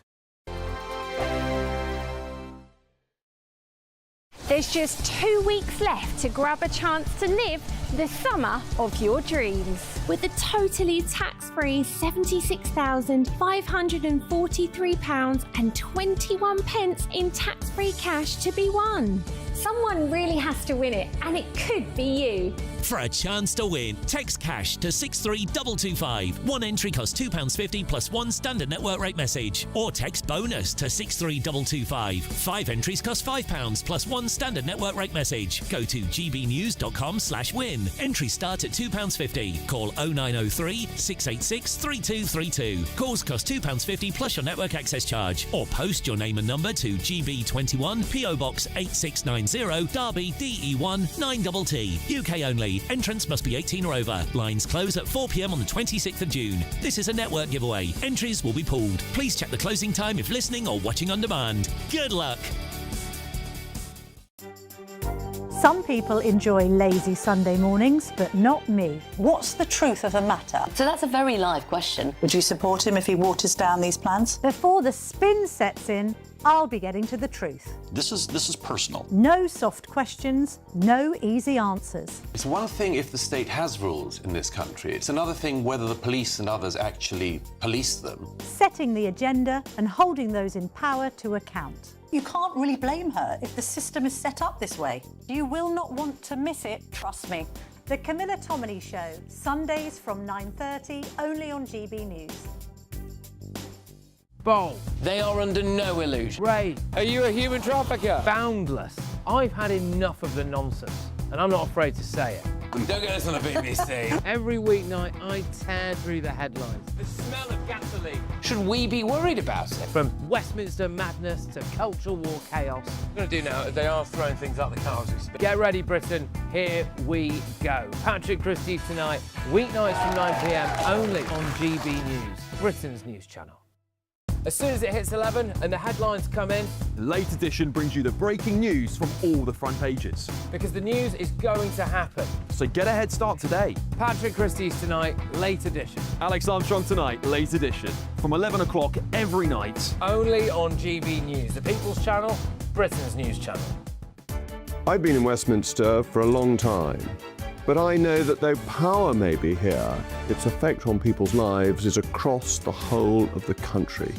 We may be where rules are made, but it's where they're implemented that matters. Join me, Jacob Rees-Mogg, for forthright and frank discussion on where Britain has come from, where it's going, and where it will end up. That's State of the Nation, Monday to Thursday, 8 to 9 o'clock. Vox Populi, Vox Dei.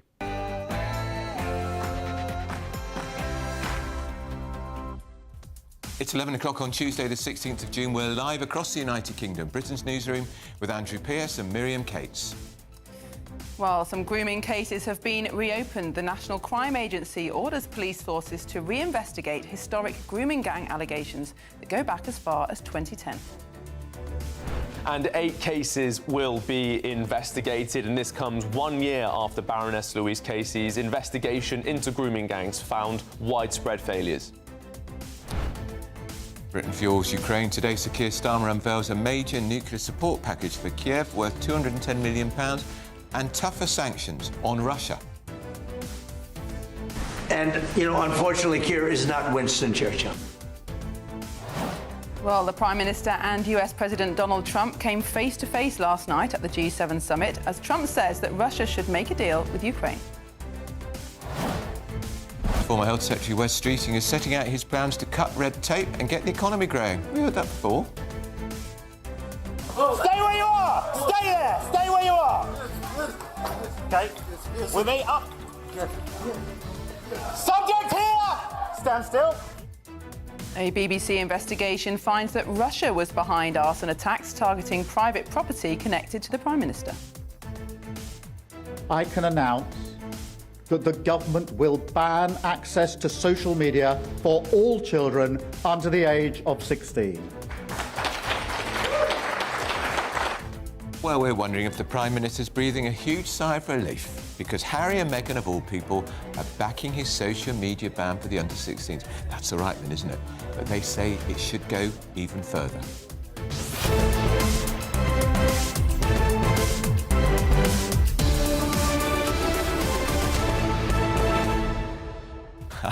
I'm tempted to say, who cares what they think? I don't really. But this whole point that we're going to now keep people up to the age of 16 off of social media, this is a government that wants to give votes to 16-year-olds. There is no joined-up thinking. Yes, I would say those are two slightly incompatible policies. Yes. Maybe they're way back on the votes for 16-year-olds. But it is interesting watching the reaction to this on social media. Of course, many arguments for and against this. But I think it's important to remember that just 15 years ago, no children were on social media. No.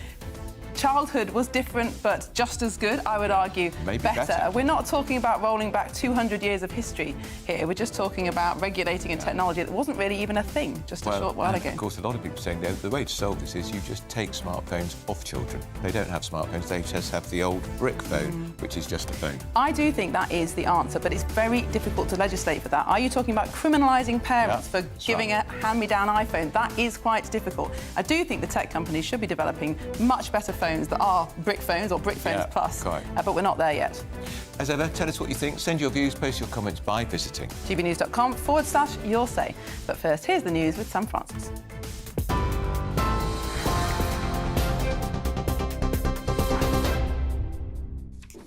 Very good morning to you. Just after 11 o'clock, the top story this hour, Britain is ramping up pressure on Russia with a major new sanctions package aimed at cutting off money for Putin's war in Ukraine. The package is being announced as G7 leaders are meeting in France today, where support for Ukraine and wider global security are dominating talks. The measures target hundreds of Russian-linked vessels, including parts of Moscow's so-called shadow fleet. It will also hit finance networks accused of helping Russia move money and avoid Western sanctions. Sir Keir Starmer says Britain will keep increasing pressure until Russia's war machine is brought to a halt. Well, this morning, the Conservatives welcomed more pressure on Vladimir Putin, but Alex Burkhardt says it is very hard to believe that the Prime Minister will take any real action. What I'm very worried about is that the Prime Minister is going to the G7, making all of these promises, but he hasn't presented his defence investment plan, which is almost a year late. His Secretary of State for Defence resigned last week, John Healey, as did the Armed Forces Minister, because they said the Prime Minister is unable and the Chancellor is unwilling to do what's necessary to keep Britain safe. So I think that his colleagues at the G7 will be looking at him thinking, does this man really put his money where his mouth is? And is this the last time we're going to see him? Staying with that summit in France, Donald Trump has defended his proposal there, his peace deal with Iran, saying it is fair and good. Speaking in France at the G7 summit, the president's denied claims from Iranian media that the framework includes a $300 billion reconstruction plan. Mr. Trump insisted the only thing that matters to him now is that Iran never gets a nuclear weapon. He also warned there would be unbelievable consequences if Tehran tried to develop or buy one, but denied seeking regime change in Iran. Turning back to news here at home, and the UK's largest water company has moved a step closer to nationalisation after the government objected to a proposed rescue deal. Thames Water serves around 16 million customers, but has been heavily criticised over sewage spills, leaks and poor performance. Its lenders have offered to write off billions of pounds of debt and put new money into the company. But if no rescue deal is agreed, Thames Water could collapse within months. Well, Environment Secretary Emma Reynolds says the offer from the company's lenders doesn't do enough to protect consumers or the environment. Over the last 15 years, we've seen underperformance of Thames Water, pollution incidents and repeated failures. I have written to Ofwat to set out my early concerns that the creditors' proposals don't do enough to protect consumers and the environment, and overall, I don't want Thames Water's consumers to have to pick up the bill for their failures. Also this morning, 8 closed grooming gang cases are being sent back to police after a major review found potential lines of inquiry may have been missed. The National Crime Agency is looking at cases from 2010 to 2025 where no further action was taken. The review focuses on investigations involving multiple suspects and victims, including allegations of rape. The NCA says it is the most comprehensive and complex investigation into child sexual exploitation and abuse in UK history. Major tech firms are warning Sir Keir Starmer's social media ban for under-16s could push children into less regulated and less safe corners of the internet. The restrictions are expected to be passed before Christmas and then come into force next spring. The Prime Minister says the ban's needed to protect children's mental health. Well, it's modelled on Australia's ban, but ministers say the UK will go further by also restricting some gaming features, including children being contacted by strangers online. But companies including Meta, YouTube and TikTok say they already have safeguards in place. And West Streeting has said this morning that Britain's forgotten how to build and is now promising emergency laws to get major projects moving faster. That is if he becomes Prime Minister. The former Health Secretary is setting out his economic pitch as speculation continues over a possible Labour leadership challenge. His plan would allow Parliament to approve major infrastructure projects in principle, with environmental and consultation issues dealt with afterwards. West Streeting says that if MPs can act in just days to save British steel, they should also, he says, be able to act with the same level of urgency on Britain's future prosperity. Those are the latest headlines for now. Next, a look at this morning's markets. Taking the ups and downs in our stride. Stilts Home Lifts sponsors the GB News Finance Report. 8 minutes past 11, the markets for you this hour. The pound will buy $1.3419 and €1.1567 euros. The price of gold is £3,237, that's per ounce, and the FTSE 100 is currently trading 10,490 points. GB News Finance Report, brought to you by Stilts Home Lifts.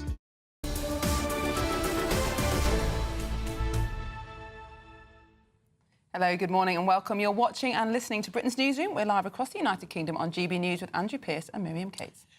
This year we're celebrating 5 years of GB News, and to those doubting Thomases who said we wouldn't last, well, we did, and we're doing very well. 6th of August, we'll be holding events across the country, and we'd love you to join us. So, save the date. Have you saved the date, Miriam?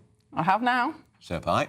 In my paper diary, of course, because I don't do all this. If you are slightly more technologically advanced Here's my than Andrew, diary. there is a QR code on the screen now. That's that white square Yes, with black dots in. whatever they're for. Scan that, or you can visit gbnews.com/celebrate. There are too many QR codes in this world. There are. It's easy to get and I have to say, when I went to a restaurant/pub and said, "Can I look at the menu?" They said, "It's on the QR code." I said, I reject that Did you entirely. walk out? I find that infuriating. I did. And also, and I said, "I bet you're now going to tell me you don't take cash." "We don't." I said, "You should be shut down." How many times force you to use your phone. You end up sitting in front of a table. Everyone's on their phones. And also, if you've got numerous people, you then have to pass the same phone around. 6 people. So It's moody, very isn't it? annoying. Especially when a lot of these restaurants have these QR code menus in the basement with no signal. You have to get on their Their Wi-Fi. own Wi-Fi. Give all your data away. Sorry, I'm conscious I've slightly derailed what we're meant to be doing here. No, I think it's a really important point. And then the other thing they do, the only time they will talk to you is to ask you if you have any allergies. Yeah. If you've reached adulthood and you can't face asking what's in your food, I'm sorry, but... I said once, I said, I have 93. Do you want me to list them all? And they looked completely baffled. And I said, come on, just bring them in. The spokesperson for QR codes said. Well, we've got that off our chest. Thank you very much for your contribution. We have a very serious Yes. topic to talk about, Charlie. 8 closed grooming gang cases have been referred back to the police. Tell us more, Charlie. Well, it's a major step forward, a new phase for the National Crime Agency's Operation Beacon Port, which launched last year. It was one of the 12 recommendations made by Baroness Louise Casey, recommendations she made on this day last year. Now, Beacon Port's being led by the NCA, but it's requiring engagement with forces across England and Wales. Last November, we learnt that about 1,200 cases had been submitted by 23 police forces when they were being asked to reinvestigate and assess what would be worthy of investigation. Police forces have now submitted data relating to tens of thousands of investigations. Now, of the 1,200 from November, we know the NCAA selected around 200 for priority because they included allegations of rape, and we now know 8 of those investigations have been sent back. We don't know where. The NCA don't want to share that information to protect. They want to protect operational security and just to keep it, allow them to progress. Yeah. But it's good of them to share this information at this stage, just to let us know that there are these reopened reviews taking place. Could this be the tip of the iceberg, Charlie? This could be, because when you look at the numbers that are involved here, and we know how many offenders have gotten away with it, even in cases where there have been successful prosecutions. So just think about the number, the dozens of victim survivors we've spoken to on this channel over the last 5 years, who talk about, yes, I've got 2 or 3, sometimes 6 or 7 prosecutions, but I know of hundreds of men who were involved in my abuse. I mean, that points to a tremendous justice gap that now needs to be closed. What we're speaking about here, though, is often cases where there have been no prosecutions whatsoever. These are cases where the offenders, alleged offenders, are still alive, and where also there hasn't previously been a review. Some important detail to bring in as to why these investigations failed in the first place. Well, last November, when we were first hearing about this, the NCA's Deputy Director, Nigel Leary, he said that there were mistakes in the investigations, that there was human error, where there was no further action taken. He said that they hadn't used proper investigative practice, that would have contributed to that decision. He says that lines of inquiry being identified were not followed, victim accounts were not taken seriously in a way that they would recognise as best practice, and perhaps most shockingly of all, suspects were not being pursued. They weren't being interviewed in the ways that they would anticipate. Now, we've heard, obviously, so many times across the country, across England and Wales, indeed also in Scotland recently, from some exclusive reporting at GB News, that police forces just hadn't taken seriously the concerns of victims. We've also heard allegations, a lot of it backed up with rigorous government investigation, one of them by Baroness Casey in 2015 in Rotherham, that there was efforts taken by local officials to quiet an investigation as well. It's not just a negative attitude towards victims that stopped this, but perhaps also levels of corruption among brotherhood, linked up kinships between offenders and those who protected them in officialdom and the police. That's the most troubling aspect of this scandal, I believe. And then that's connected, of course, also to organised criminality, the movement of drugs, guns and girls right across the country. So it will be interesting to see where these 8 cases go, if more will follow. We anticipate that more will follow. They are working with determination, they say, to get it right for victims and survivors. 800 officers have been trained across the country by the NCA, and they have produced an online portal and further documentation to ensure that police forces meet the standard that, frankly, the NCA has set in Operation Stovewood, an ongoing police operation launched in 2015, which has secured dozens of convictions against grooming gang offenders, and I think has actually set the benchmark for other forces to follow. Maybe some of these girls will finally get justice. Hopefully, and I think the hope that they will no doubt be feeling today, a bit of renewed pressure in favour of reinvestigation, will also be matched, I'm sure, with a level of panic and fear in the hearts and minds of those who perpetrated this abuse. Think about offenders across the country who thought they got away with this 16 years ago. They'll now be flapping. But is there a risk of absconding? I mean, you mentioned a case that was decided in the Sheffield Crown Court just last week where the now convicted offender has gone AWOL. Is there not a risk with announcing the progress of these investigations that some of these offenders may actually leave the country? And perhaps that's why the NCA don't want to tell us where they are investigating. And just on that point, Miriam, you're right to raise it, the absconding risk. I'm going to a sentencing on Monday for a grooming gang. 3 men, one of them will not be there. He's believed to be in Pakistan. So this is still a major issue, and I think the NCA know about it as well. All right, Charlie, as ever, Charlie is the expert on this extraordinary story. Now, it's time for the Great British Giveaway. Time's ticking away on your chance to win our big cash prize of £76,543. And don't forget the 21 pence, tax-free. Here's Hayley Sparks. There's just 2 weeks left to make your summer sensational, as we're giving you the chance to win a simply stunning £76,543.21 in tax-free cash. That's cash that could go towards family treats, spectacular summer days out, or give you the chance to chill out and relax somewhere like here, the Imperial Island Resort in Paphos. You really could be our next big winner with a whopping £76,543.21 in your bank. But hurry, there's just 2 weeks remaining. For a chance to win £76,543.21 in tax-free cash, text cash to 63225. One entry costs £2.50 plus one standard network rate message. Or text bonus to 63225. 5 entries cost £5 plus one standard network rate message. Go to gbnews.com/win. Entries start at £2.50. Call 0903 686 3232. Calls cost £2.50 plus your network access charge. Or post your name and number to GB21 PO Box 8690 Derby DE1 9TT. UK only. Entrance must be 18 or over. Lines close at 4 p.m. on the 26th of June. This is a network giveaway. Entries will be pooled. Please check the closing time if listening or watching on demand. Good luck. Well, good luck in that competition. Coming up next. Wes Streeting, remember him? He was our health secretary. He's just insisted he has the number of MPs required to trigger a Labour leadership contest. That is 81, which is 20% of the parliamentary party. Name them then. Let's see them. Good challenge. Well, we'll be going through that and more with Dr. Renee Honderkamp and Kevin Maguire. There they are, all ready for some jousting. This is Britain's Newsroom on GB News.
From the school run to the home run, watch a new show for all of Britain. So he can say whatever he wants. A straight talking show where all voices are heard. And, you know, when are we going to stop talking about smashing the gangs and actually do it? With the stories that matter from every part of our country. There's a bit of a crash landing there for your Chancellor. Bold, fearless and standing up for you. That's me, Martin Daubney, 3 p.m. till 6 p.m, weekdays, here only on GB News. The People's Channel, Britain's news channel. Welcome to Free Speech Nation with me, Josh Howard. This is the show where each week we see what's happening in the world of culture, current affairs and politics. First we'll say, welcome to the UK. And we're not afraid to use our free speech so that you can use yours. It's not controversial in the slightest to anyone who hasn't lost their mind. Free Speech Nation, Sunday nights at 7 p.m. Only on GB News, the People's Channel, Britain's news channel. At the stroke of midnight, the news doesn't stop, and neither do we. day in, day out. Forget stuffy late-night TV shows. We're giving you a front-row ticket to the centre of the political universe. Because breaking news doesn't wait for the morning. And neither do we. Join us for one of the most controversial and volatile times of politics in human history. A very big story. Big story over here. You won't get this anywhere else. The Late Show live at midnight, every night. Only on GB News.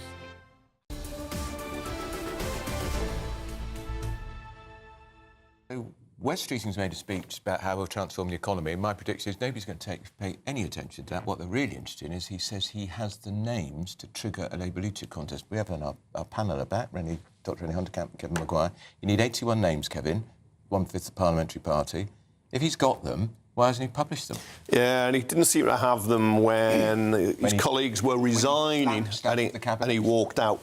You know, if he's got 81 names, if a certain by-election goes a certain way, I don't think he'll have 81 names at the end of the week, because I think some of those names will go to somebody else that they think would have a better chance of, one, winning a Labour leadership contest, and two, improving Labour's position in the country. Certainly there's at least 81 MPs who think Labour should just have this contest, get it out of the way. Al Carnes, who quit as a defence minister, the former colonel, in the Marines, he says Labour shouldn't be where it is now, but it is, so just get it over and done with and then get back to running the country. Wes Streeting is on the Blairite wing of the Labour Party, big supporter of Tony Blair, big supporter of Peter Mandelson. Yeah. He's deleted photographs of him with Lord Manson, who he described as a legend.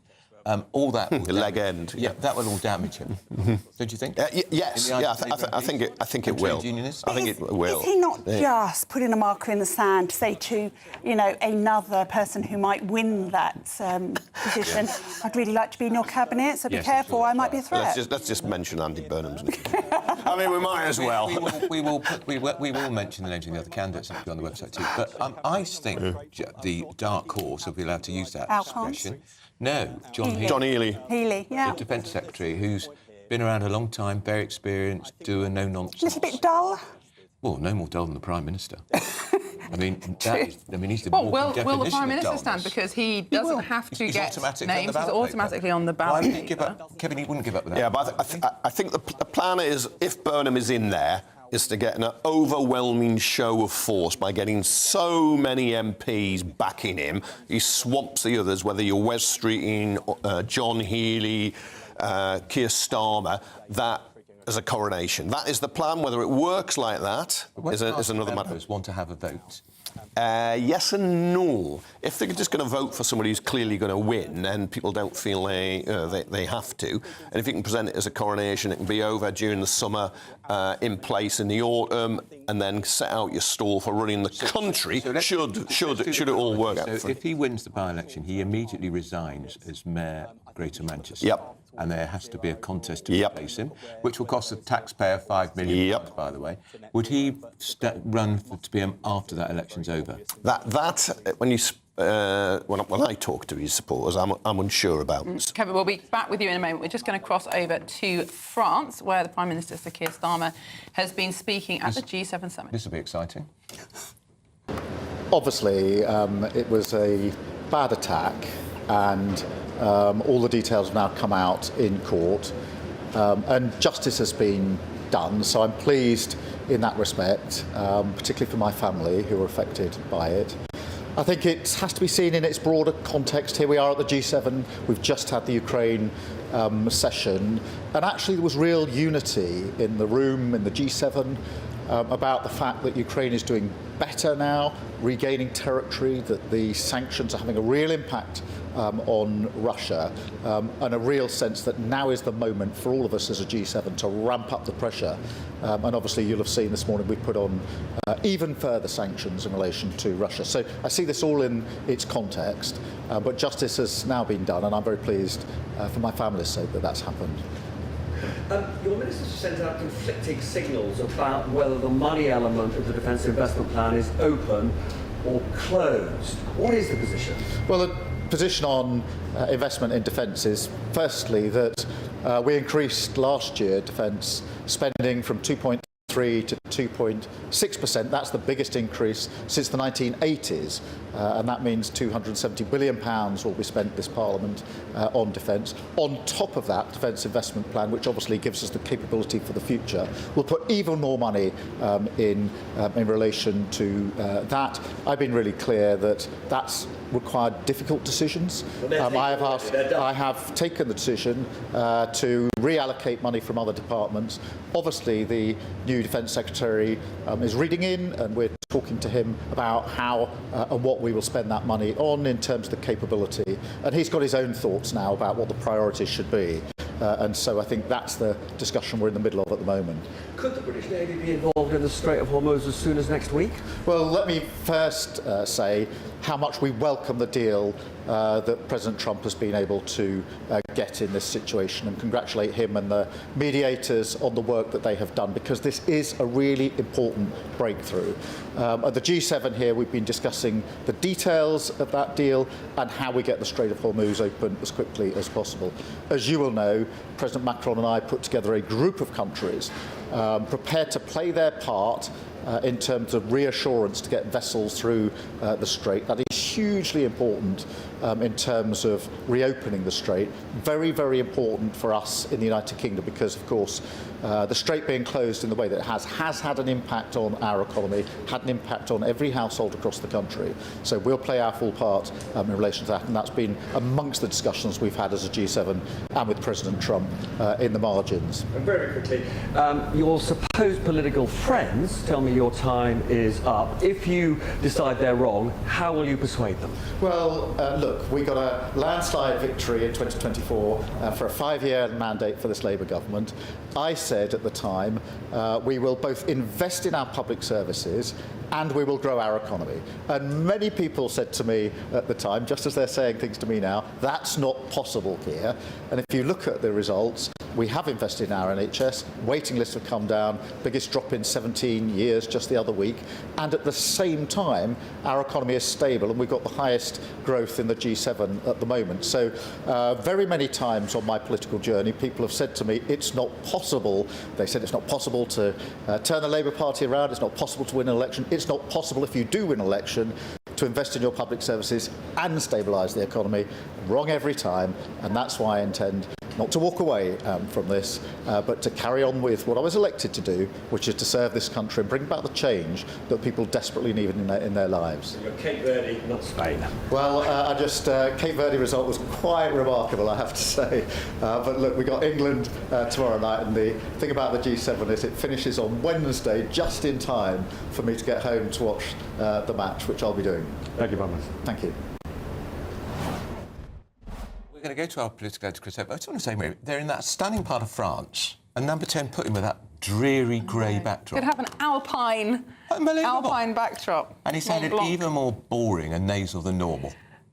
Well, let's hear whether political editor Christopher Hope shares your assessment, Andrew. He joins us now from Evian with a equally boring backdrop. But you've got a terrible backdrop as well, Chris, so get outside of that beautiful, stunning alpine scenery. Say what you think, Andrew. Why don't you? Well, yeah, we've been waiting for that to play out, so I could listen to it for you, and we're quickly on screen to react to it. 2 lines there from the Prime Minister. He's pleased that justice has been done over these individuals firebombing his family home on a former car.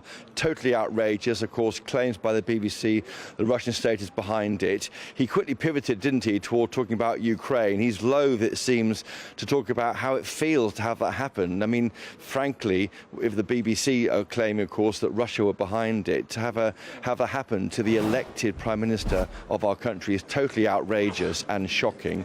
And the PM there, I think, saying in his way, he's glad that justice has been done for my family. The second line to take from that interview is obviously his future. He says his critics have been wrong before. He'll show them again.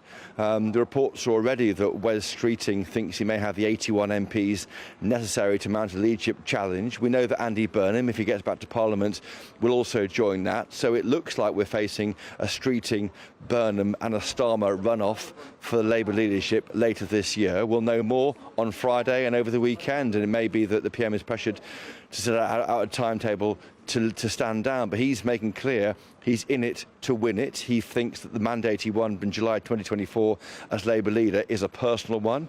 He doesn't want to let down people who voted for Labour then, and he thinks they want him in post. And his name will go forward, of course, on the ballot paper. So he is going to fight and fight on to win. That's his message from here in front of this rather nondescript board at the G7, Andrew. You liven it up so well, Christopher, unlike the Prime Minister. That's Christopher Hope, our political editor. We've still got our panel with us, Clifford Maguire. I mean, I was a bit tough on the Prime Minister, but he is just raise your game, man. Why doesn't he raise his game?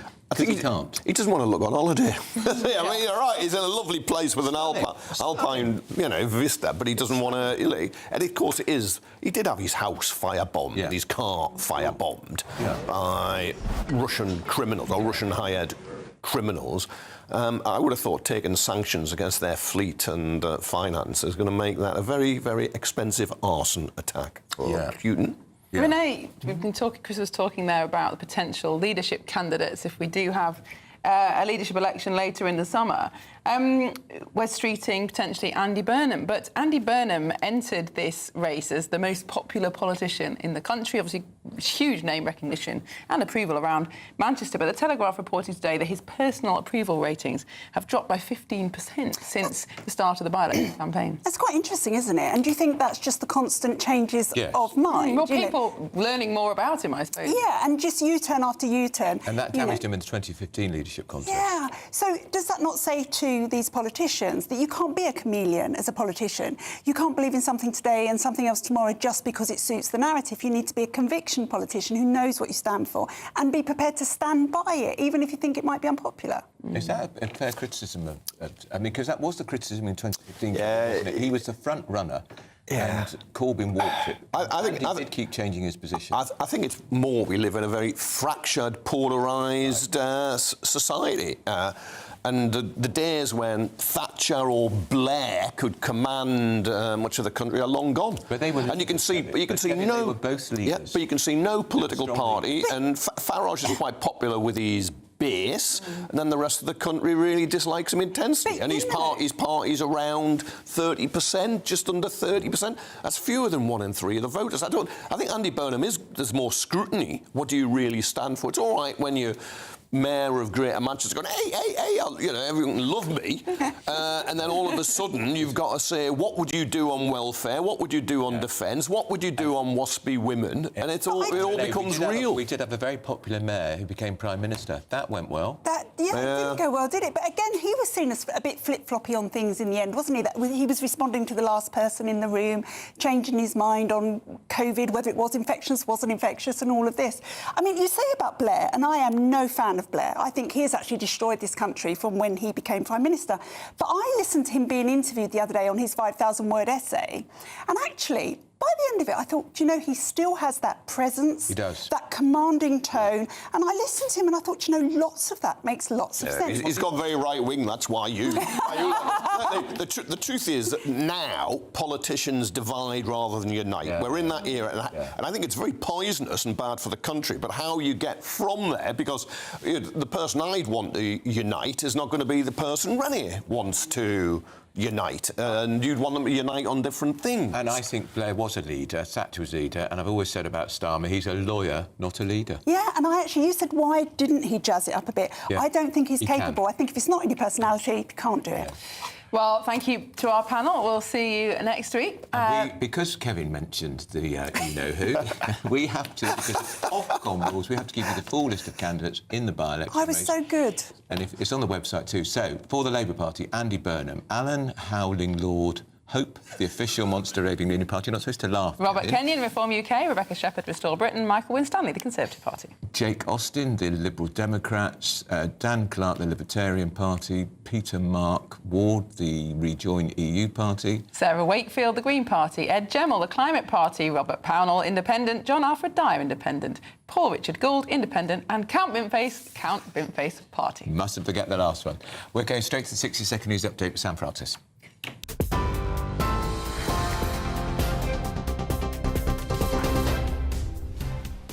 Very good morning to you from the newsroom. The headlines this half hour. Britain is ramping up pressure on Russia with a major new sanctions package aimed at cutting off money from Putin's war in Ukraine. Sir Keir Starmer will unveil the measures today at the G7 summit in France. The measures will target hundreds of Russian-linked vessels and finance networks, but the Conservatives say it's hard to believe that Sir Keir Starmer will take real action. The Prime Minister is going to the G7, making all of these promises, but he hasn't presented his defence investment plan, which is almost a year late.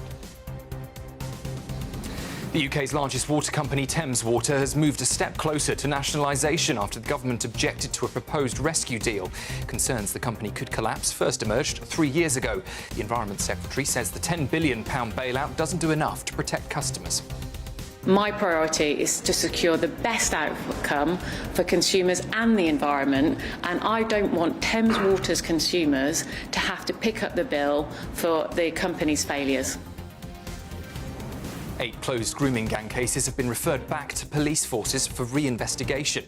The National Crime Agency is reviewing hundreds of files where potential lines of inquiry may have been missed.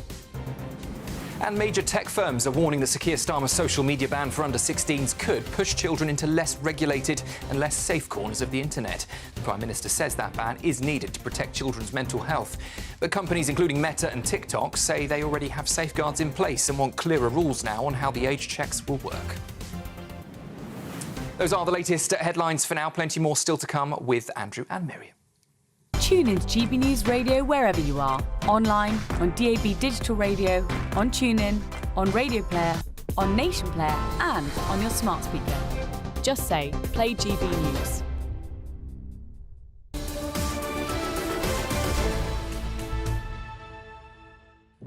Here they are, Tom and Emily. Oh, yes, because we're coming up next. There's a lot to talk about today, but there's been a bit of an internal debate, I've noticed, at GB News over this social media ban. Some of us think it's a fantastic idea, Miriam. Others of us do not at all. Tom, and Tom, when he was a young boy, 13 years old, I think it was. 13. He was a YouTuber. So why would you want to take that away from him, Miriam? Let's have a look. Hi, guys. Back from my holiday. See that? Tan. God, I need a haircut. Anyway, a few of you have been asking about questions, and I gave you enough time to comment now, so here are the answers. Yay! Your broadcasting career was assured from that moment. I think that's the best argument I've ever seen for getting kids off the internet. Oh, my goodness me. Savage. No, okay, there's a serious point to be made here. Oh, yes. Which is that a lot of people find that this is a great outlet for creativity, learning skills, developing those skills that then are used in later life. I mean, when I was at university, I made some campaign videos that went viral, helped me get into journalism and have the career that I've had. I don't know if that would have happened if I hadn't been on YouTube as a teenager. We might not have Tom here as our colleague if it weren't for his YouTube.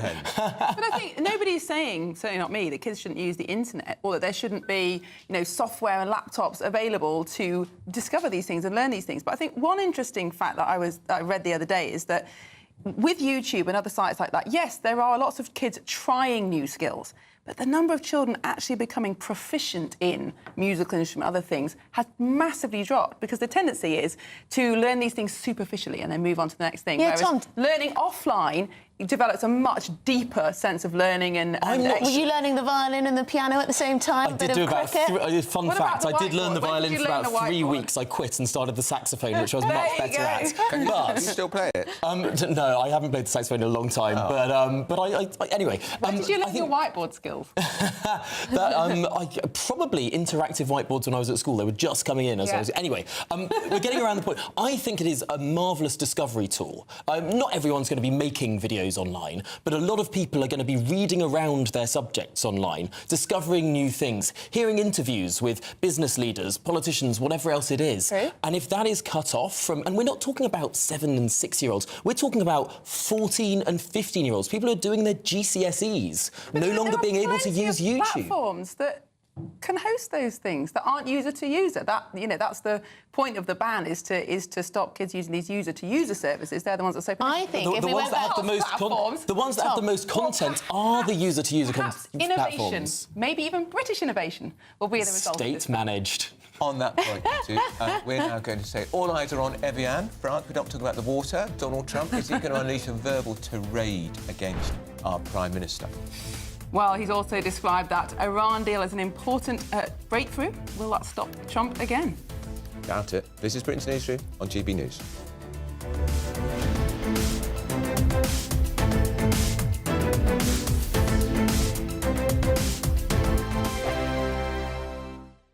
Hello again, I'm here with your GB News weather forecast coming to you from the Met Office. Now, depending where you are in the UK today, there's going to be quite a different feel to things. In the southeast, it's going to be very warm, if not hot. Further north and west, a cloudier, cooler feel because we have low pressure to the northwest of the UK, and that's driving some fronts across us. And these fronts are bringing a lot of cloud and also some outbreaks of rain. The rain doesn't look particularly heavy and it's quite intermittent across northern parts through the bulk of the day, but more persistent rain pushing into parts of Wales and southwest England later on. More central eastern parts of England having a generally fine day. Lots of bright sunny weather breaking through the cloud, and temperatures here peaking in the mid to high 20s, so feeling very warm or hot, markedly fresher towards the north and west.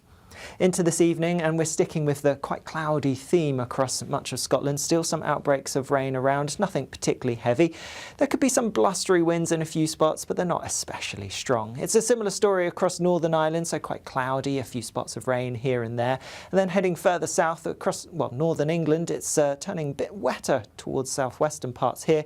That's because of some rain spilling its way in from the southwest across western parts of England and also Wales. That then continues its progress further eastwards overnight. So most places, apart from the far southeast, will see some rain, and it could be persistent for a little while, but it will break up and there'll be some drier, perhaps even clear weather around before some more heavier bursts of rain come in from the southwest towards dawn. Temperatures not dropping a huge amount, most places staying in the mid to high teens Celsius, so a pretty warm night for many of us. And then tomorrow, a cloudier day in the southeast, and there will be some rain pushing through. The rain will be a little bit heavy at times across some southern parts of England as it makes its way eastwards across. Further north, and it's a showery day, so some breaks in the rain, and there might even be a bit of sunshine breaking through the cloud as well. Temperatures in the southeast down on today, elsewhere looking similar. 5 hosts, 5 opinions, 5 fearless debates, 5 unfiltered takes on the day's news. 5 reasons not to be anywhere else on Saturday night. This is the Saturday 5. You got me good there. Britain's biggest Saturday night TV show. It's not a bad brand. Yeah. Uncensored. Very, very racy tonight on the unpredictable. What does she say? Can you translate it for us? And always entertaining. And how can a country go from being led by William Wallace Saturday nights from 6 p.m. only on GB News, the People's Channel. Britain's news channel. You're going to want to stay tuned, trust me. As soon as it hits 11 and the headlines come in, Late Edition brings you the breaking news from all the front pages. because the news is going to happen. So get a head start today. Patrick Christie's tonight, Late Edition. Alex Armstrong tonight, Late Edition. From 11 o'clock every night. Only on GB News, the People's Channel, Britain's news channel.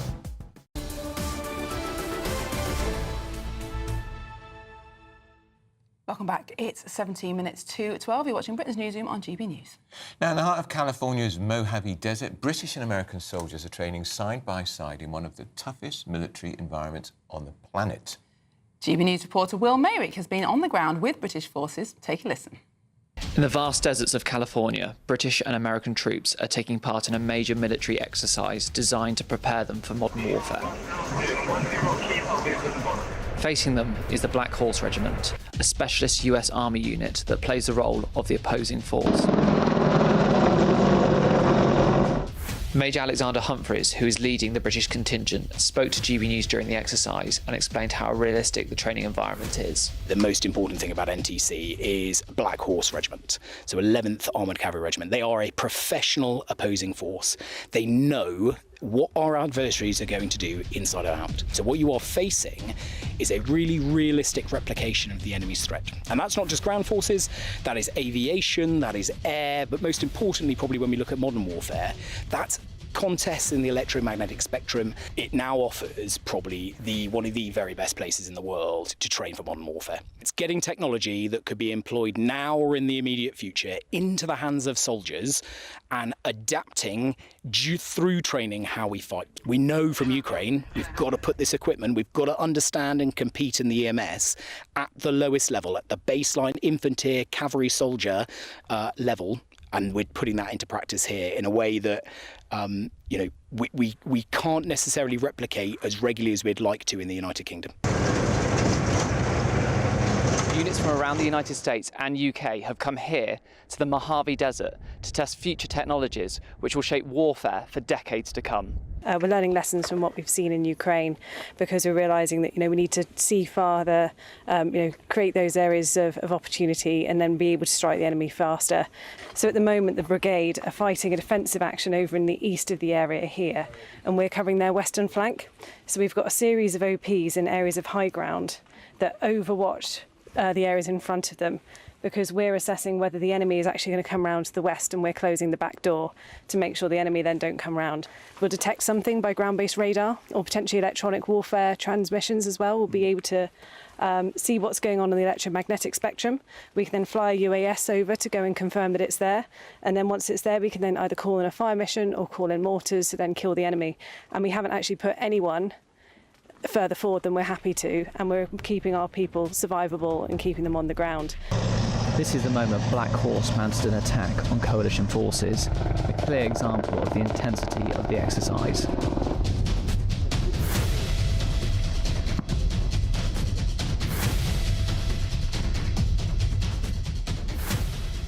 Spanning rugged mountains and vast desert terrain in an area 8 times the size of Salisbury Plain, Fort Irwin gives British forces the chance to test their capabilities in conditions as close to real-world combat as possible alongside their American counterparts.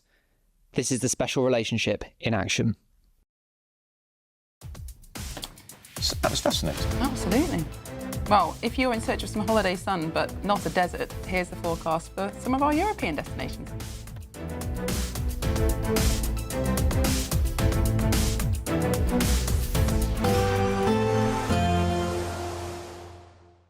You're looking happy. Well, the forecast looks good.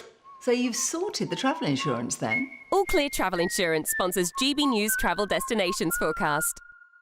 A heatwave is building across western parts of Europe at the moment, and that heat is going to be pushing further eastwards through the next few days. Whilst there is a lot of sunshine mixed in with it, and temperatures therefore getting into the mid to high 30s, possibly even low 40s, with that heat, worth bearing in mind we could see some hefty thundery downpours developing across, well, many areas. Some heavy or more persistent rain affecting Greece as well through tomorrow. Otherwise, it's looking largely dry, often sunny and hot through the end of the week. All Clear Travel Insurance sponsors GB News Travel Destinations Forecast.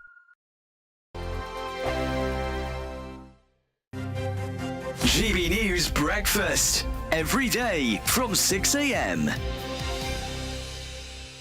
Veterinary surgeons and such as yourself, I mean, you're very, very highly trained, but it just feels so expensive when there's something wrong with your animal. And it does also seem that insurance doesn't cover the very things you need. There's been huge advancements in veterinary medicine. 20 to 30 years ago, we had no CT scanners in practice. We had no MRI machines. Our blood tests were very rudimentary. And for that, you could do that very cheaply. Now we can offer you this incredibly high level of care that comes at a high cost. Everybody wants this extremely high level of care for their pet. Of course, you want the best for your pet. But there's nobody else to pay for that. So if you can be honest and say, I can't do that at that amount of money, we'll find you a way. Yeah. We will. GB News, the People's Channel. GB News Breakfast, every day from 6 a.m. Lovely to see them all looking rather laid back and informal, wasn't it? Yes, we're used to all of these grand royal events, and although this was undoubtedly the society wedding of the year, a very low-key event, they deliberately wanted to keep it as a private affair as much as one can when one is a member of the royal family, of course. But it was a private ceremony, it was very intimate, and that's really the way that they've lived, that Peter Phillips has lived his life recently, and I think he wants to continue that. Interesting to note also that in this modern age, this is a blended family at this marriage, because they're both entering this as their second marriage. Of course, Peter Phillips previously married to Autumn Kelly, with whom he has 2 daughters, Savannah and Isla, who are 15 and 14. They were bridesmaids. GB News, the People's Channel. This is GB News. Britain's news channel. Dorothea, how does it feel being here today, joining other veterans? It's marvellous, because for years after the war ended, nobody knew that women had even done anything during the war. And also, they suddenly discovered that, good heavens, women have got brains. They can think for themselves and for the country. And it was naturally assumed that everybody would willingly do their bit for England. And they would have. We had one purpose in life, which was to free the world from Nazism. The People's Channel.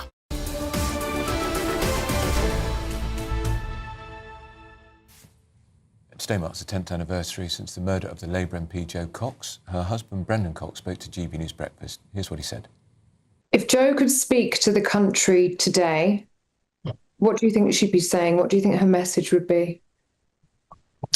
I think she would say what she said previously, and the thing that she's best known for, that we do have more in common than that which divides us, which isn't to say there aren't things that divide us. There are. We're going to disagree with each other. We're going to fall out with each other. We're going to have robust differences, and we should be able to do that. But if we don't hold on to our commonality, if we don't hold on to what it is that we've got in common, then we don't have a country that can sustain a democracy. Well, the founder of the Sanctuary Foundation, Chris Kandaya, joins us now. Chris, good morning. Thank you so much for coming to the studio. We were just saying in the break, we can't believe it's 10 years since Jo Cox was murdered. I mean, a lot has happened in that time, but at the same time, it feels like we haven't really moved on politically. No, it doesn't. I mean, there was a brief moment after her brutal attack. She was just outside a library. She was shot and then stabbed. And apparently the attacker said, "This is for Britain. Britain will always come first." And there was a brief moment where it did seem we could have a different kind of conversation, where Parliament seemed to kind of sit up and go, we can't let this kind of violence carry on. And yet it does seem we've gone a long way back since then. So this violence often seems to be committed by people who, you know, are mad, for want of a better word, and in previous generations would actually have been incarcerated, probably. We don't treat people like that anymore. So shouldn't we separate the kind of ordinary political discourse, which can be brutal, which can be personal, from actually some particular cases where, for all sorts of reasons, they've been allowed to commit violence, but it's not really connected to what's going on in our politics? I don't know. I mean, we were talking about David Amis, and people would say that was Islamic extremism. The Tory MP was murdered in his constituency surgery in 2021. Awful attack, terrible attack, and apparently a really lovely man. Lovely man, I knew him very well. We wouldn't separate religion from that. We'd say that there are sometimes elements in a faith that can be weaponised for bad causes, and we don't tend to assume that those are due to mental health issues. We often put those things very closely together. So why would we separate it for political violence? Well, because in the case of the David Amis murder, it seems clear in retrospect that the man who killed him probably should have been detained well before he was able to get close to David Amis. But I suppose my point is we should be able to have rigorous political debate. There's nothing wrong with that. No, there and isn't. Disagree quite passionately without it leading to violence. I agree. I think we should, but I think it's getting harder for us to do so. I think that common ground, I mean, it's interesting, this amazing phrase from Jo was, we've got more in common than divides us. That led to the beginning of a whole think tank that's been working on 80 staff around the world, trying to poll and trying to work out how do we have better conversations. But another study by King's College London, 84% of the population think we're more divided than before. So something's happening. Do you think we are? I do. And what's dividing us? I think there are a huge number of issues that have become kind of weaponised. So it's hard for us to talk about the environment now. People get very angry talking about the environment. It's hard to talk about immigration, hard to talk about race. And so those issues have become ones it's really hard to have common ground on. Do you think social media's fed into that, though? Because certainly before social media, when you met someone or when you're talking to your friends, you didn't automatically know what their political views were on everything. There wasn't this division. There wasn't this sense of disagreement, not assumed. There is now, because you know what everybody thinks about everything. I definitely think social media is an accelerant. I'd always dreamt that the World Wide Web would bring us closer together, but it seems to have siloed us off, and people talk about the algorithms doing that. I mean, one thing I know, Miriam, that you were really good at when you were in office, you made a friendship with Rosie Duffield, who was an opposition MP, and you didn't agree on everything, but you found some things you could build on common ground. And I think there's less of that happening now. We've got not much time. Do you think the world was a kinder place before the internet? I think there have always been kind people in the world. I think the internet has just provided a megaphone for the angrier, crueler people to come out. And also, perhaps, you don't have the same social restrictions when you're not talking to... You know, I don't want to sit here now and offend you. It's just completely socially irresponsible, whereas online, you can kind of hit and run a bit, can't you? That's right. Nice to speak to you. Lovely to speak to you, Chris. Thank you very much. And, of course, yes, incredible to remember back 10 years ago, which was in the midst of the Brexit referendum. Well, they had to suspend campaigning for a couple of days, and we wondered if it would affect the outcome. Who knows if it did or it didn't. And then, of course, David Amess murdered 5 years later. And there was a debate, of course, as you know, as an MP, should MPs effectively have their constituency surgeries virtue behind become fortresses? Absolutely. And one of the great things about this country is politicians are available to the public a lot of the time, but obviously that is dependent on a level of safety. I think MPs are now allowed security in their surgeries if they should wish it, but I'm sure not every MP has. Yeah, and it should be funded by the taxpayer. Well, we're still living through the results of that referendum, aren't we, in a way? It did suspend our politics for many years, really, and still arguments about it today. 10th anniversary coming up. Well, that's it from us. Up next, it's Good Afternoon Britain with Tom and Emily, and you might see a 13-year-old Tom if you're really lucky. It's quite a I'm afraid you're stuck with the one who's more than double that age. But clearly the G7 is going on, but is the Prime Minister facing a challenge? Wes Streeting says he has the numbers. Yes, and are you paying for pro-immigration charities to try and put their messaging in children's television? We'll reveal. There's just 2 weeks left to grab a chance to live the summer of your dreams. With a totally tax-free £76,543.21 in tax-free cash to be won. Someone really has to win it, and it could be you. For a chance to win, text cash to 63225. One entry costs £2.50 plus one standard network rate message. Or text bonus to 63225. 5 entries cost £5 plus one standard network rate message. Go to gbnews.com/win. Entries start at £2.50. Call 0903 686 3232. Calls cost £2.50 plus your network access charge. Or post your name and number to GB21 PO Box 8690 Derby DE1 9TT. UK only. Entrance must be 18 or over. Lines close at 4 p.m. on the 26th of June. This is a network giveaway. Entries will be pooled. Please check the closing time if listening or watching on demand. Good luck.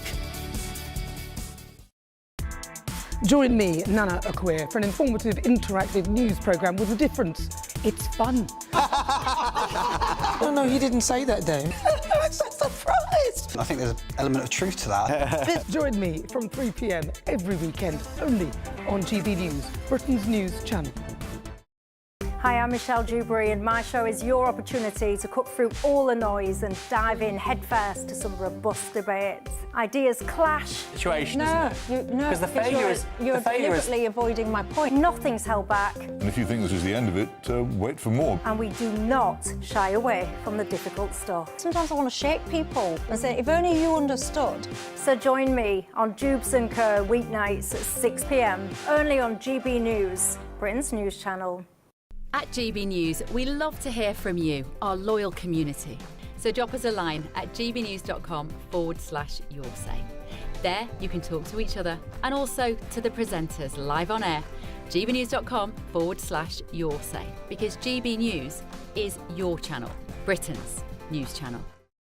Westminster's full of talk, but out here, it's the real world. Am I allowed to talk now? No, that's it. This is where it matters, real people and real lives. That's what politics is all about. The fact is Trump made a good start. No. Straight answers, no spin, and just a couple of pints. How many fingers have I got up? About 10. So join me for Lee Anderson's Real World every Friday at 7 p.m. only on GB News. The People's Channel, Britain's news channel.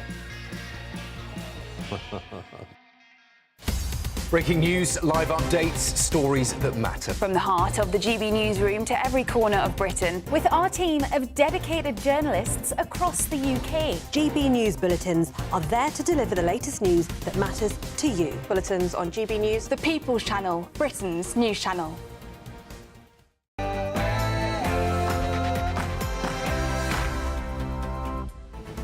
Good afternoon, Britain. It's 12 o'clock on Tuesday, the 16th of June. I'm Tom Harwood. And I'm Emily Carver. And, you know, unfortunately, Keir is not Winston Churchill. Donald Trump come face-to-face at the G7 summit today for the first time since that comment. With fresh sanctions on Russia, tensions simmering over defence spending at home, could this be a pivotal moment for Sir Keir Starmer as pressure mounts?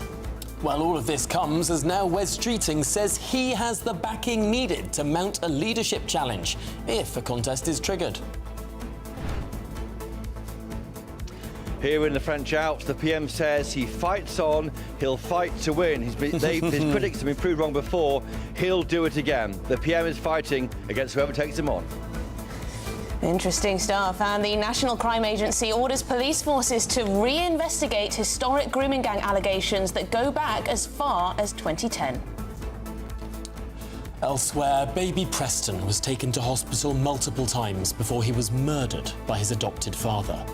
So how did social workers, police and medical staff miss repeated opportunities to spot the abuse and save his life? Elsewhere, the BBC is facing questions over claims pro-migration charities are helping shape children's TV content. Activist groups are accused of influencing programmes and media coverage to promote more positive attitudes towards immigration, and the taxpayer could be paying for it. And could Dartmoor's iconic ponies face a massive cull? Well, controversial proposals to reduce grazing on the moor, all for environmental reasons, could now threaten the future of one of Britain's oldest native breeds.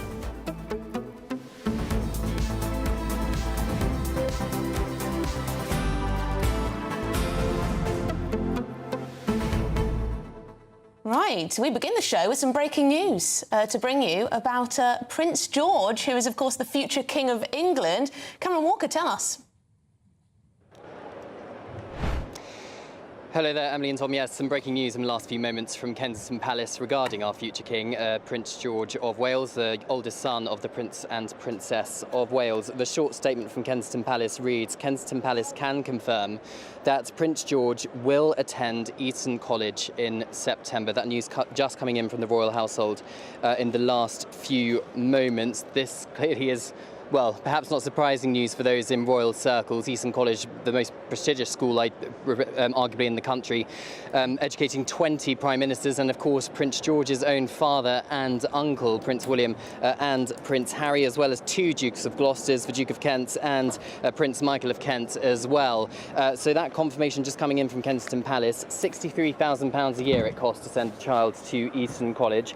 Prince George will, I understand, be boarding for that entire time because Eton College does not allow day pupils or weekly pupils, so he will be boarding. We know because Prince William kind of said it a couple of weeks ago during a radio interview that George is occasionally boarding at his current school of Lambrook, but this is going to be full termly boarding, so he's not going to be home for a good 6-7 weeks, so he'll go home for half term. There's 25 boarding houses. William and Harry were both at Manor House, which has around 50